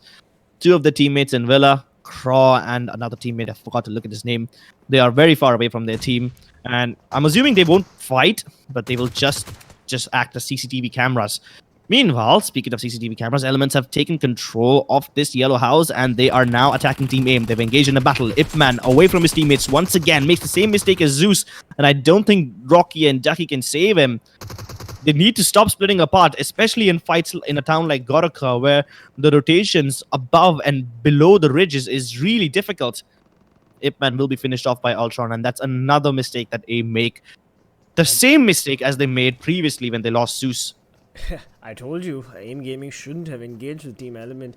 Team Element Esports is clearly a team that knows how to fight, how to fight as a cohesive unit.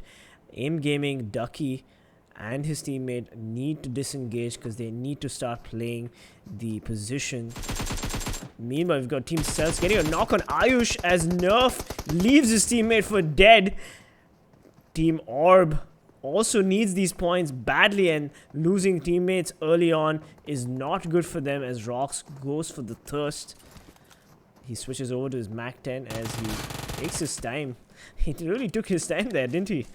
Yeah, nice and easy. He knows there's no pressure. He knows the point is in the bag. But here's one thing, CELTZ have only 3 players. What happened there? Looks like Team CELTZ is not always going to have 4 players in a game. Feels really bad for them. And here we go. Team CELTZ, of course, is in the top 10 standings, if I'm not mistaken. Yeah, so they're out of danger. But SuperGirls fighting Orange Rock. Okay, this is a bold fight. The strongest team in the mix going up against one of the teams who has been struggling a lot. John has enough time to heal himself, but Tanisha, she's approaching dangerously close to him, and her teammates are not anywhere close. So if Tanisha does get knocked, I think she's going to be in a lot of danger as her teammates not that close. And this is a bit of a problem. Should have committed to that fight with Orange Rock's John, but never mind. Anto gets sprayed out by AIM's Ducky. It looks like Ducky also thirsts him. Anto from Orange Rock is dead, as we've got a Team Ecstasy push up on SuperGirls. Tanisha, Amisha, and Riddhi. What will we do here? What will they do here? Because they've not really been performing so far in firefights. And if this firefight does go down, maybe the SuperGirls will again get eliminated early on. Venom already has a flank on the SuperGirls, so that's a problem. They can't take the eastern side of this house. They're going to have to fight from inside the windows. But they seem to be good enough. They do plenty of damage. And while that happens, Team Elements are firing upon Team Marcos. That's interesting. Now, let's get back to this one. We did see that SuperGirls were chasing Orange Rock. And while Orange Rock does manage to get away, they were fired upon Team AIM. But Team AIM has been eliminated, surprisingly, as they bit off a bit more than G can chew.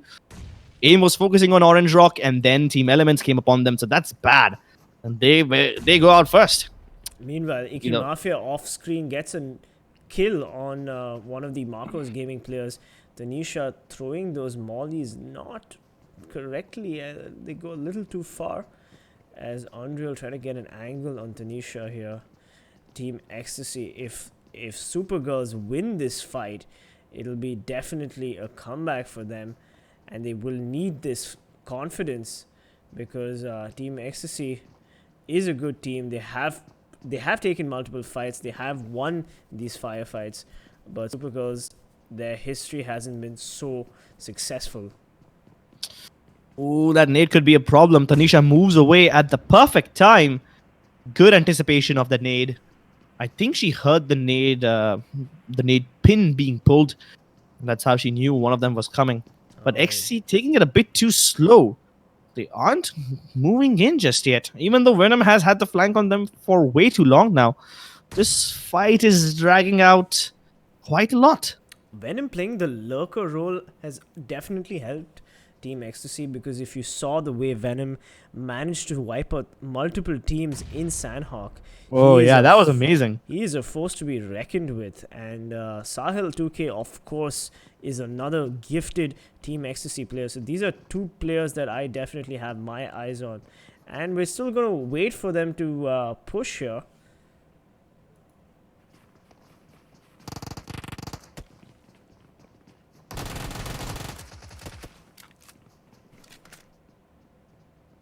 Alright, we have Element pushing in. We're sorry, we just had a little technical issue right there. Oh, We yeah, are that back. happened with you too? Yes. Okay, I thought I was the only one. I panicked there for a second. It doesn't matter. Marcos Gaming finally getting into a fight with Element Esports. Already one player down as Ultron pushes in, and so does Gubber. Oh my god, Gubber gets the knock on Pansing. Marcos Gaming is not able to keep the pressure up as Gubber finishes off Pansing. Oh my god. Unfortunately, Marcos Gaming is not going to be going home with the first prize here, as they lose 2 people to Element Esports. We got the M249 on the screen right now. It's an interesting drop in the middle of nowhere. SuperGirls unfortunately bite the dust early once again. Yes, absolutely. We're getting a few technical issues on the stream right now, but we do urge all of you to bear with us as Ultron peppers them with smokes. Not sure what the plan is here. The smoke plumes are escaping their canisters as Team Element decides to disengage or maybe rotate around them. Gubber. Oh, Surya almost gets knocked. He does not too much damage, but he does take a lot of damage anyway. Oh my god. Element Esports with the YOLO push. Using the vehicle as cover, as Max actually needs to get out of the situation, but he gets knocked out by Frost, and unfortunately Surya also falls to Gubber. Marcos Gaming knocked out at position 14. Unfortunate as Element Esports. All 4 players surviving that push. Well done. A well orchestrated push from Element Esports. They were very careful. They did not take any chances when they pushed with the car. And of course, a 4v2 is definitely a hard fight for Marcos Gaming. Alright, we've got CELTZ Rock on the screen right now. Trying to get an angle on Team ORB. Crips? Yeah, I'm right here, but I think the technical issues are a bit too much for me to talk right now. So just give me a second. I'll try to fix them, and I'll continue talking once again. Yeah, these technical issues do get the better of us at times. Alright, we've got Element Esports' Prince, of course, on the screen right now. And we will take a quick break to sync ourselves, and we will be right back. So don't go anywhere, ladies and gentlemen.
Ladies and gentlemen, we are back and we are very sorry.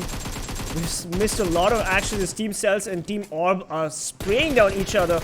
And there's so much of action on the screen right now, so we're going to have to catch up in a bit as Illusion and Devils face off against each other. Both these players are aggressive, but Illusion amazingly manages to clinch that round as the last man standing on Team CELTZ.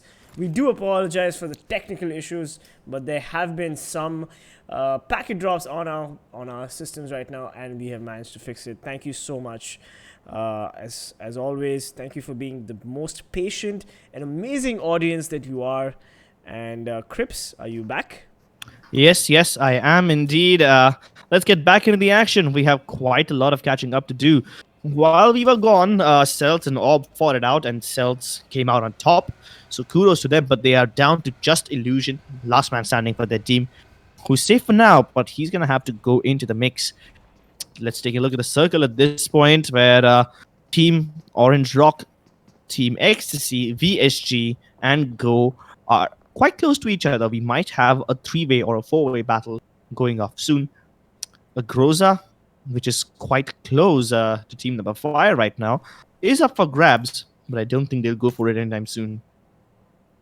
Yes, let's look at the circle real quick. Unfortunately, we did miss a lot of action, but we've got 7 Cs, of course, well within the circle, and so is TeamELVES, Mayhem, and Orange Rock, stone's throw from each other, and so is Team Ecstasy as well. Most of the teams have made it to the circle, and now it's about keeping their positions, playing defensively, and hey, look at that. Shadow not taking any chances, going for the loot right there with the level 3 West helmet, and I wonder which weapon. Groza. Oh, yeah. Groza for the close range combats and the G36 with a nice scope, obviously for versatility. That's the best part about the 5.56 weapons, M4, Scar, G36 and everything. They can be used as snipers, they can be used for close combat, close quarter combats. They're just so versatile. It is always good to have one of those when you have a weapon like Groza, which is strictly close range. Yes, absolutely. The Groza is definitely great for this map. But also, let's look at the map right here. We've got VSG Crawlers and Team Gold taking shots. Of course, VSG Crawlers trying to get an angle on Team Go right here. Let's see how these two teams face off as they all take pot shots at each other. We also have Team Ecstasy quite nearby at the edges of Coal Mine.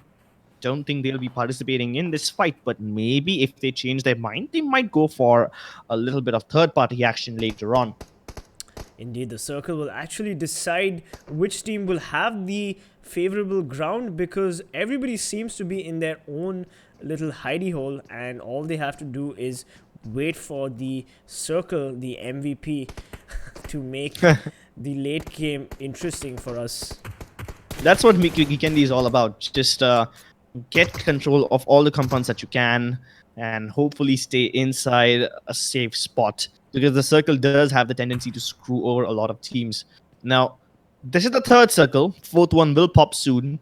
It isn't that bad because the fourth circle still will leave quite a lot of playroom available. It's the fifth circle that actually decides which one of these teams, or rather should I say how many of these teams manage to stay in, because the fifth circle is the one that actually becomes way too small, and that's when teams start getting uncomfortable. Yeah, this one pushes Goroka out of the picture, which means elements can't stay in that town anymore, but it doesn't change that much. Only Megastars is out of the compound. I'm sorry, out of the circle, so they can safely move into Creatures or any other place. CELTZ Illusion might just be able to hide somewhere around, but the teams who were in Coal Mine, that is VSG Crawlers and Go, they are going to be uncomfortable, and Go already decided to back out of it. Yeah, we've got some decent teams also remaining. We've got VSG Crawlers, we've got Icky Mafia, we've of course got the Orange Rock guys as well. So it's going to be a very interesting fight for the last circle, and Megastars will rotate, I'm sure, but they will have to contest at least one compound or one building so that they can get into the safe zone. Yeah, safe zone though doesn't change much in this one, so the teams are still pretty comfortable. I guess we will have a little bit of stalemate unless, of course, Void decides to take matters into his own hands and he walks into a really awkward position. His legs are a bit visible, so Venom does try to shoot him down, but he's far away from his teammates. They are trying to come near him with their cars, but I think it's a bit of an unnecessary rotation. Go don't really need to go anywhere, but they're still making the long rotation, moving far away from Team VSG. But while they do so, they walk into the crosses of Team Ecstasy, so that's double trouble for them. But while I say that, Mega take the fight with JSL.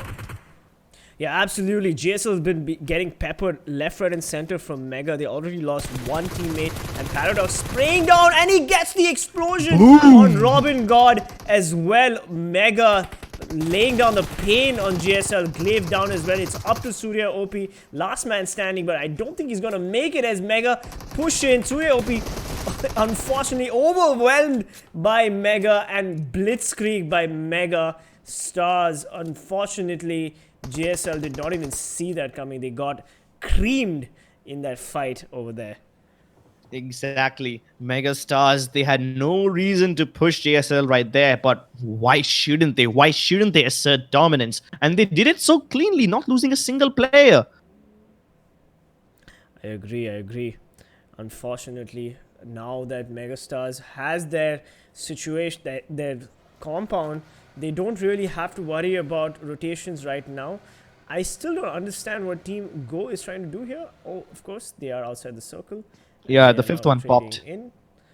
Maybe we can get the circle on the screen right now. We have a beautiful AUG bullpup airdrop, which I believe no one's going for. Yeah. Surprisingly, not a lot of people know that the AUG is also called PUP. Yes, I believe the older gamers, the older Counter-Strike gamers in the audience would be getting what I'm talking about. And meanwhile, Mayhem's belief gets a knock on Team Go's Viper. I believe in what was Team Go's rotation. Meanwhile, Yeah, we've got Element Esports also on the screen here right now. Everybody going for the rotation. Let's try to get the circle on the screen. Observers, please. That would be really nice. Team Elements is actually taking a very safe approach. Not a lot of teams are on the western side of the circle, and Team Elements are going all the way around to make it even more safer. You look at that, nobody on the north end, but too many teams clustered upon south. Elements, we also have, if I'm not wrong, Elves and Icky Mafia in the fray. VSG Crawlers, they completely destroy Frost from Team Elements, and Icky Mafia tried to get the third party in. They managed to knock out two of the players of VSG Crawlers. This is bad. Icky Mafia has got the perfect timing upon the third party. Absolutely, Icky Mafia knows what they're doing here. They have to take this opportunity and get at least a few kills, if not a better position, as Elves and Element try to best each other in this compound. RV, Matt, Nipu and Duke still pretty much alive, but it's not looking good for Element Esports as they are at a two-man disadvantage. Gubbard throws the nade but doesn't manage to connect. This is not looking good for Element Esports. They need to convert this situation into their advantage. Meanwhile, Orange Rock gets a knock on Team Ecstasy as Icky Mafia finally gets a knock on VSG Crawlers. Icky Mafia doing a lot of damage. They have all 4 team members putting down lead on VSG Crawlers, and we've also got Orange Rock aggroing Team Go, doing a lot of damage to them as well. They have vehicles, so they can definitely get out of that situation, Orange Rock. Yeah, but Orange Rock is at the very edge of the circle. They have to fight Go on the way in, and at the same time, Go is fighting Team Mayhem. So I guess Mayhem is the real kings of the circle here, because they might just get to, wipe out 2 teams all by themselves. Duke, he can't get the third party in perfectly, and Ultron with the SMG destroys him in that house, buries him in the ground right there. Elements do get the revenge as they knock out Avi, but is that gonna be enough? Oh my god! He's surrounded in every direction. Meanwhile, even Icky Mafia is doing a lot of stuff on the other side of the circle, but we won't get to see that fight now. Nipu just saw one of the players, Ultron, walk into that house. He relays the information to his team, but not fast enough, as Ultron still manages to get the kill onto Nipu. This is amazing. Elements are playing out of their minds right now. One more man down, and Avi also bites the dust. It's all up to Matt right now, and he can't do anything. Elements knock out Team Elves. and they lose only one player in the process. That is amazing. Elements, 2 players still alive for them, so they can still continue to do a lot of damage, and they've picked up enough points. 12 points for Team Element, so they are leading in the kill department. Yes, absolutely. But we also unfortunately missed the elimination of Orange Rock by Icky Mafia. And we do wish we had that on the screen right now, but maybe in the highlights we'll be able to show you what happened there with all the Orange Rock players dropping like flies to the Icky Mafia team. Of course, Icky Mafia in a good position right now with their 5 points, and they are rotating, but they're going to have to deal with Team 7. Yep, Mayhem and Icky Mafia finally facing off. Mayhem doing a lot of damage to Icky Mafia. Shadow is the gatekeeper for this circle. They're not going to want to let any of these teams push in. But Mega coming in with the vehicle, getting Elements, Ultron, Element getting the trade on Mega, and finishing another player. Gubber on fire. Element Esports tries their best, but Mega bests them in the end. Mayhem, meanwhile, taking out Team Go's Viper. And of course, we've got Venom also entering the fray. Team Ecstasy fighting. So many players, so many teams fighting on multiple fronts. And the fight with Mayhem continues with Icky Mafia as well. Mega now healing each other up. All 4 players still in the game, fortunately for them. But Shadow does not manage to get that. And he's also not. Icky Mafia is doing crazy amount of damage to Mayhem. Also getting damaged by the circle. It is up to Neo Nike. Nunuk already got 2 kills on the players of Mayhem. That's a lot of damage for one singular player.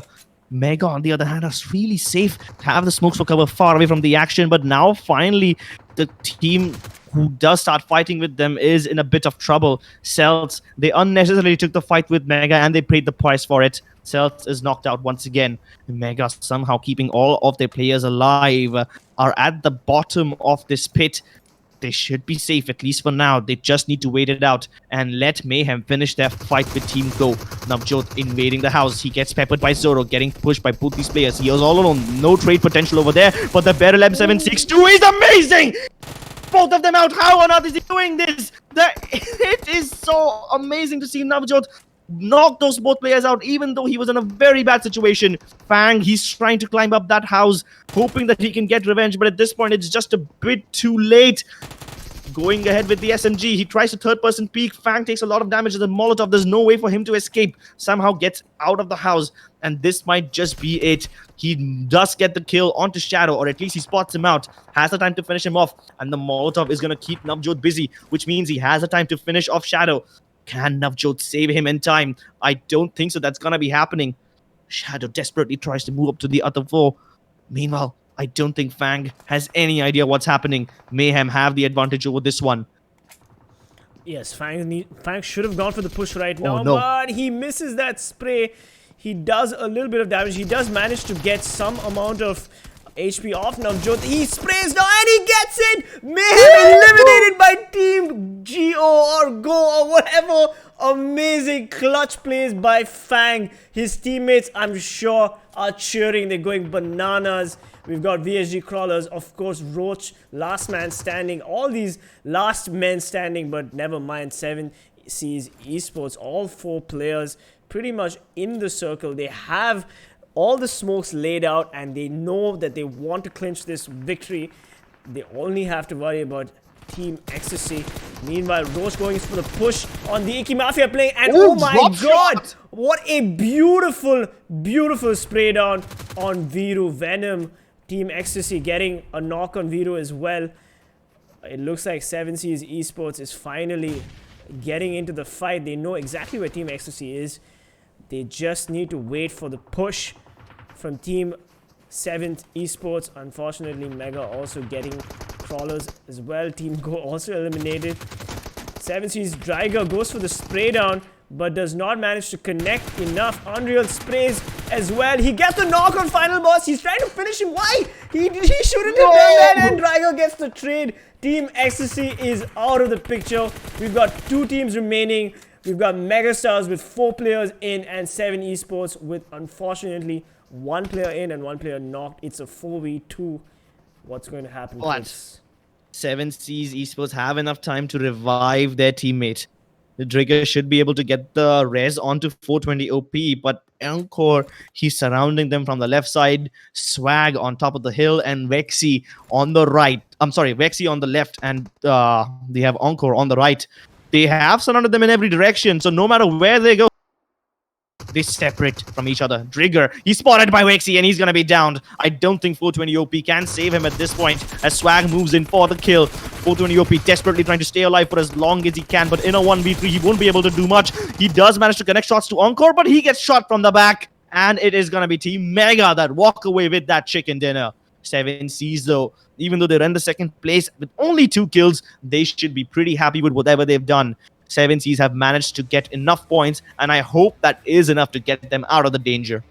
Absolutely. Seven Seas Esports needed that position, needed that second place, so it doesn't really matter. It was a 4v2 situation, and they did their best, but Mega, amazing gameplay from Mega. Beautiful pushes from all over the place, and unfortunately, even Team Ecstasy, they couldn't handle the pressure by Seven Seas Esports, and they came in third. Mega, of course, coming in with 13 kills, first place. Seven Seas Esports only with the 2 kills in second place, and Team Ecstasy coming in with 6 kills in third place. We saw some interesting knockouts. We got Icky Mafia, sorry, VSG knocking out both Mayhem and Icky Mafia, if I'm not wrong. And VSG Crawlers did do a lot of damage to multiple teams, and even though they went out in like 5th place, I don't remember which one, I don't think they should be pretty sad. In my opinion, the most entertaining fight was between Go and Mayhem. I mean, Navjot managed to get that double kill. He clutched out in a situation where he had no advantage, but then Fang also managed to finish him off, and that also was a great clutch play. So that was the most entertaining fight in my opinion. I do stand corrected. As you rightly said, Team Go was the one who eliminated Team Mayhem, and VSG, of course, eliminated Team Icky Mafia and Team Go. And of course, let's look at the top 5 players right now. We've got Element Gubber with 6 kills, Venom from Team Ecstasy with 4 kills. Amazing consistent performance from him today. And of course, Mega's Swag with 4 kills, Mega's Vexy with 4 kills, and Mega's Paradox with 4 kills. Clearly, Team Mega performing on all fronts with 13 kills in total, and Venom with the highest, I stand corrected, Gubber with the highest damage with almost 1000 damage from the Team Element player. Wow, Team Elements really stepping up in the kill department. Surprisingly, none of the top teams had a presence today.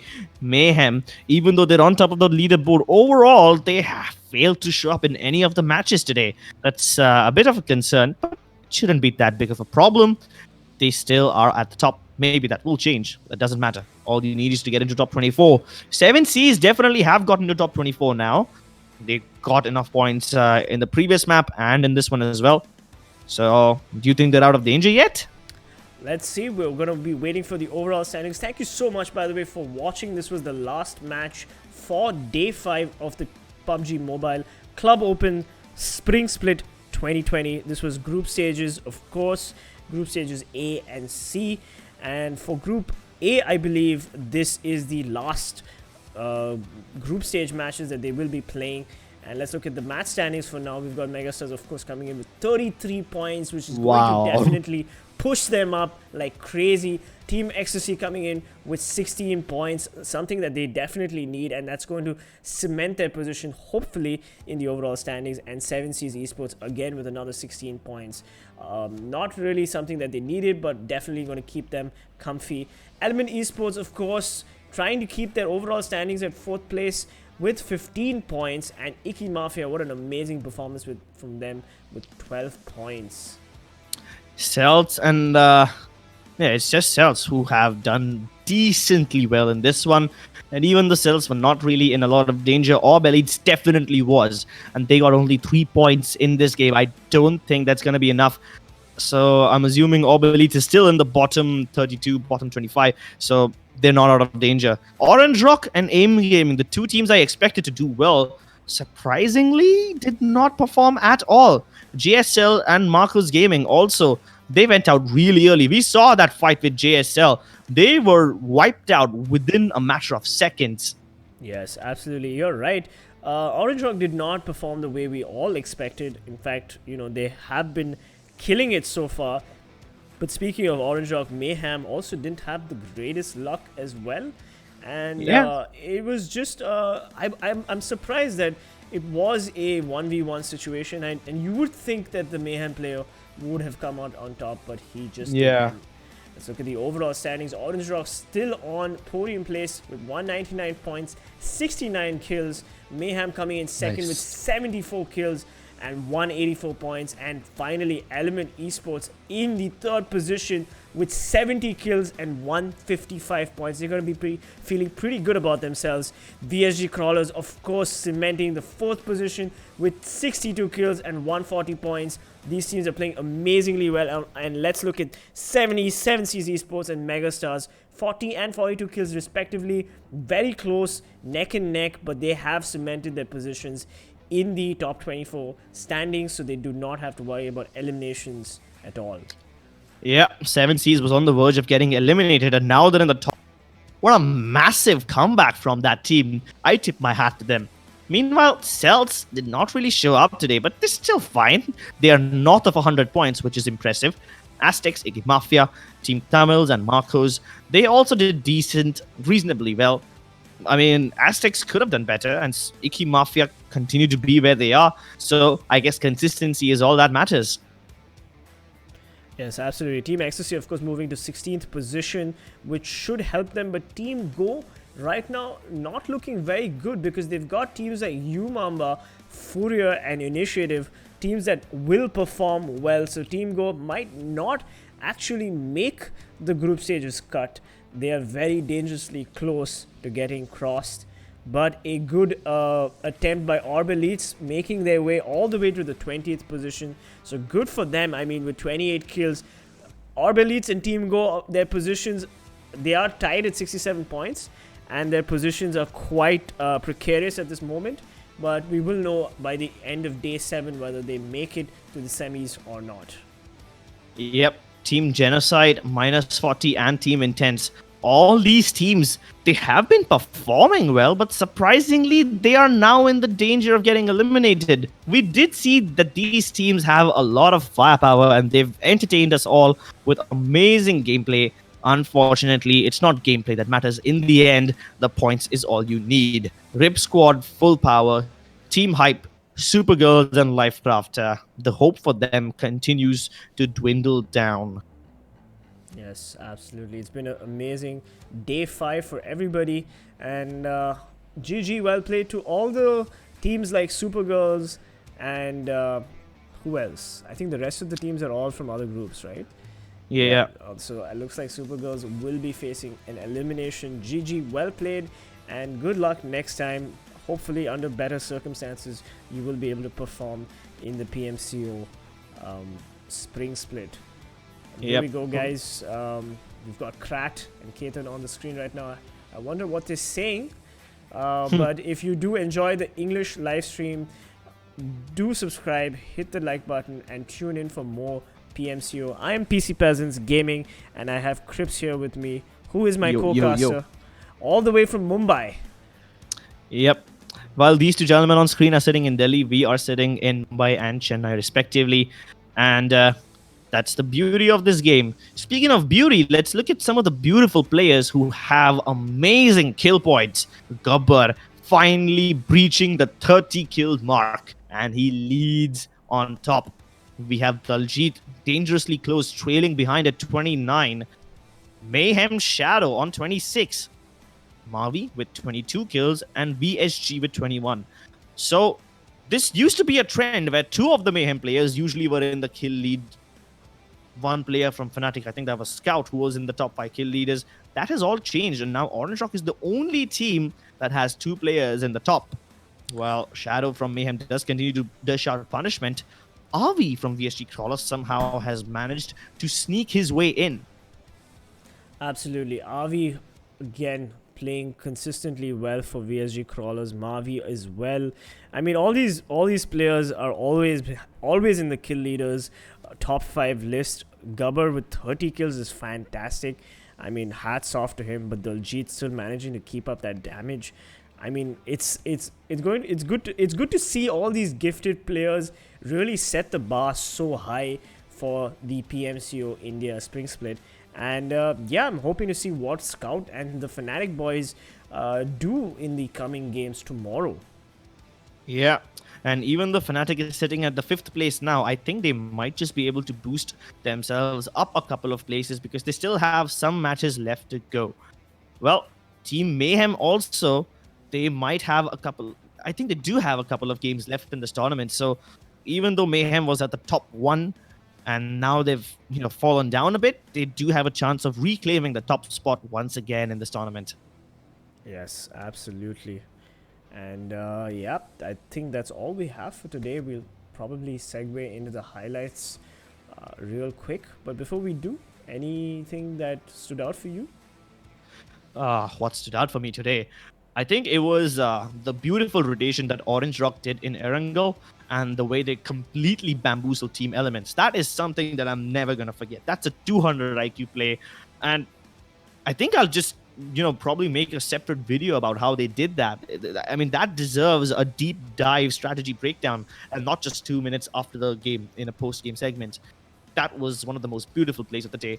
And of course, we did see a lot of nice kills, lot of action, firefights, and that is exactly what keeps us entertained. Here are some of the firefights of the day in the highlights, so do enjoy.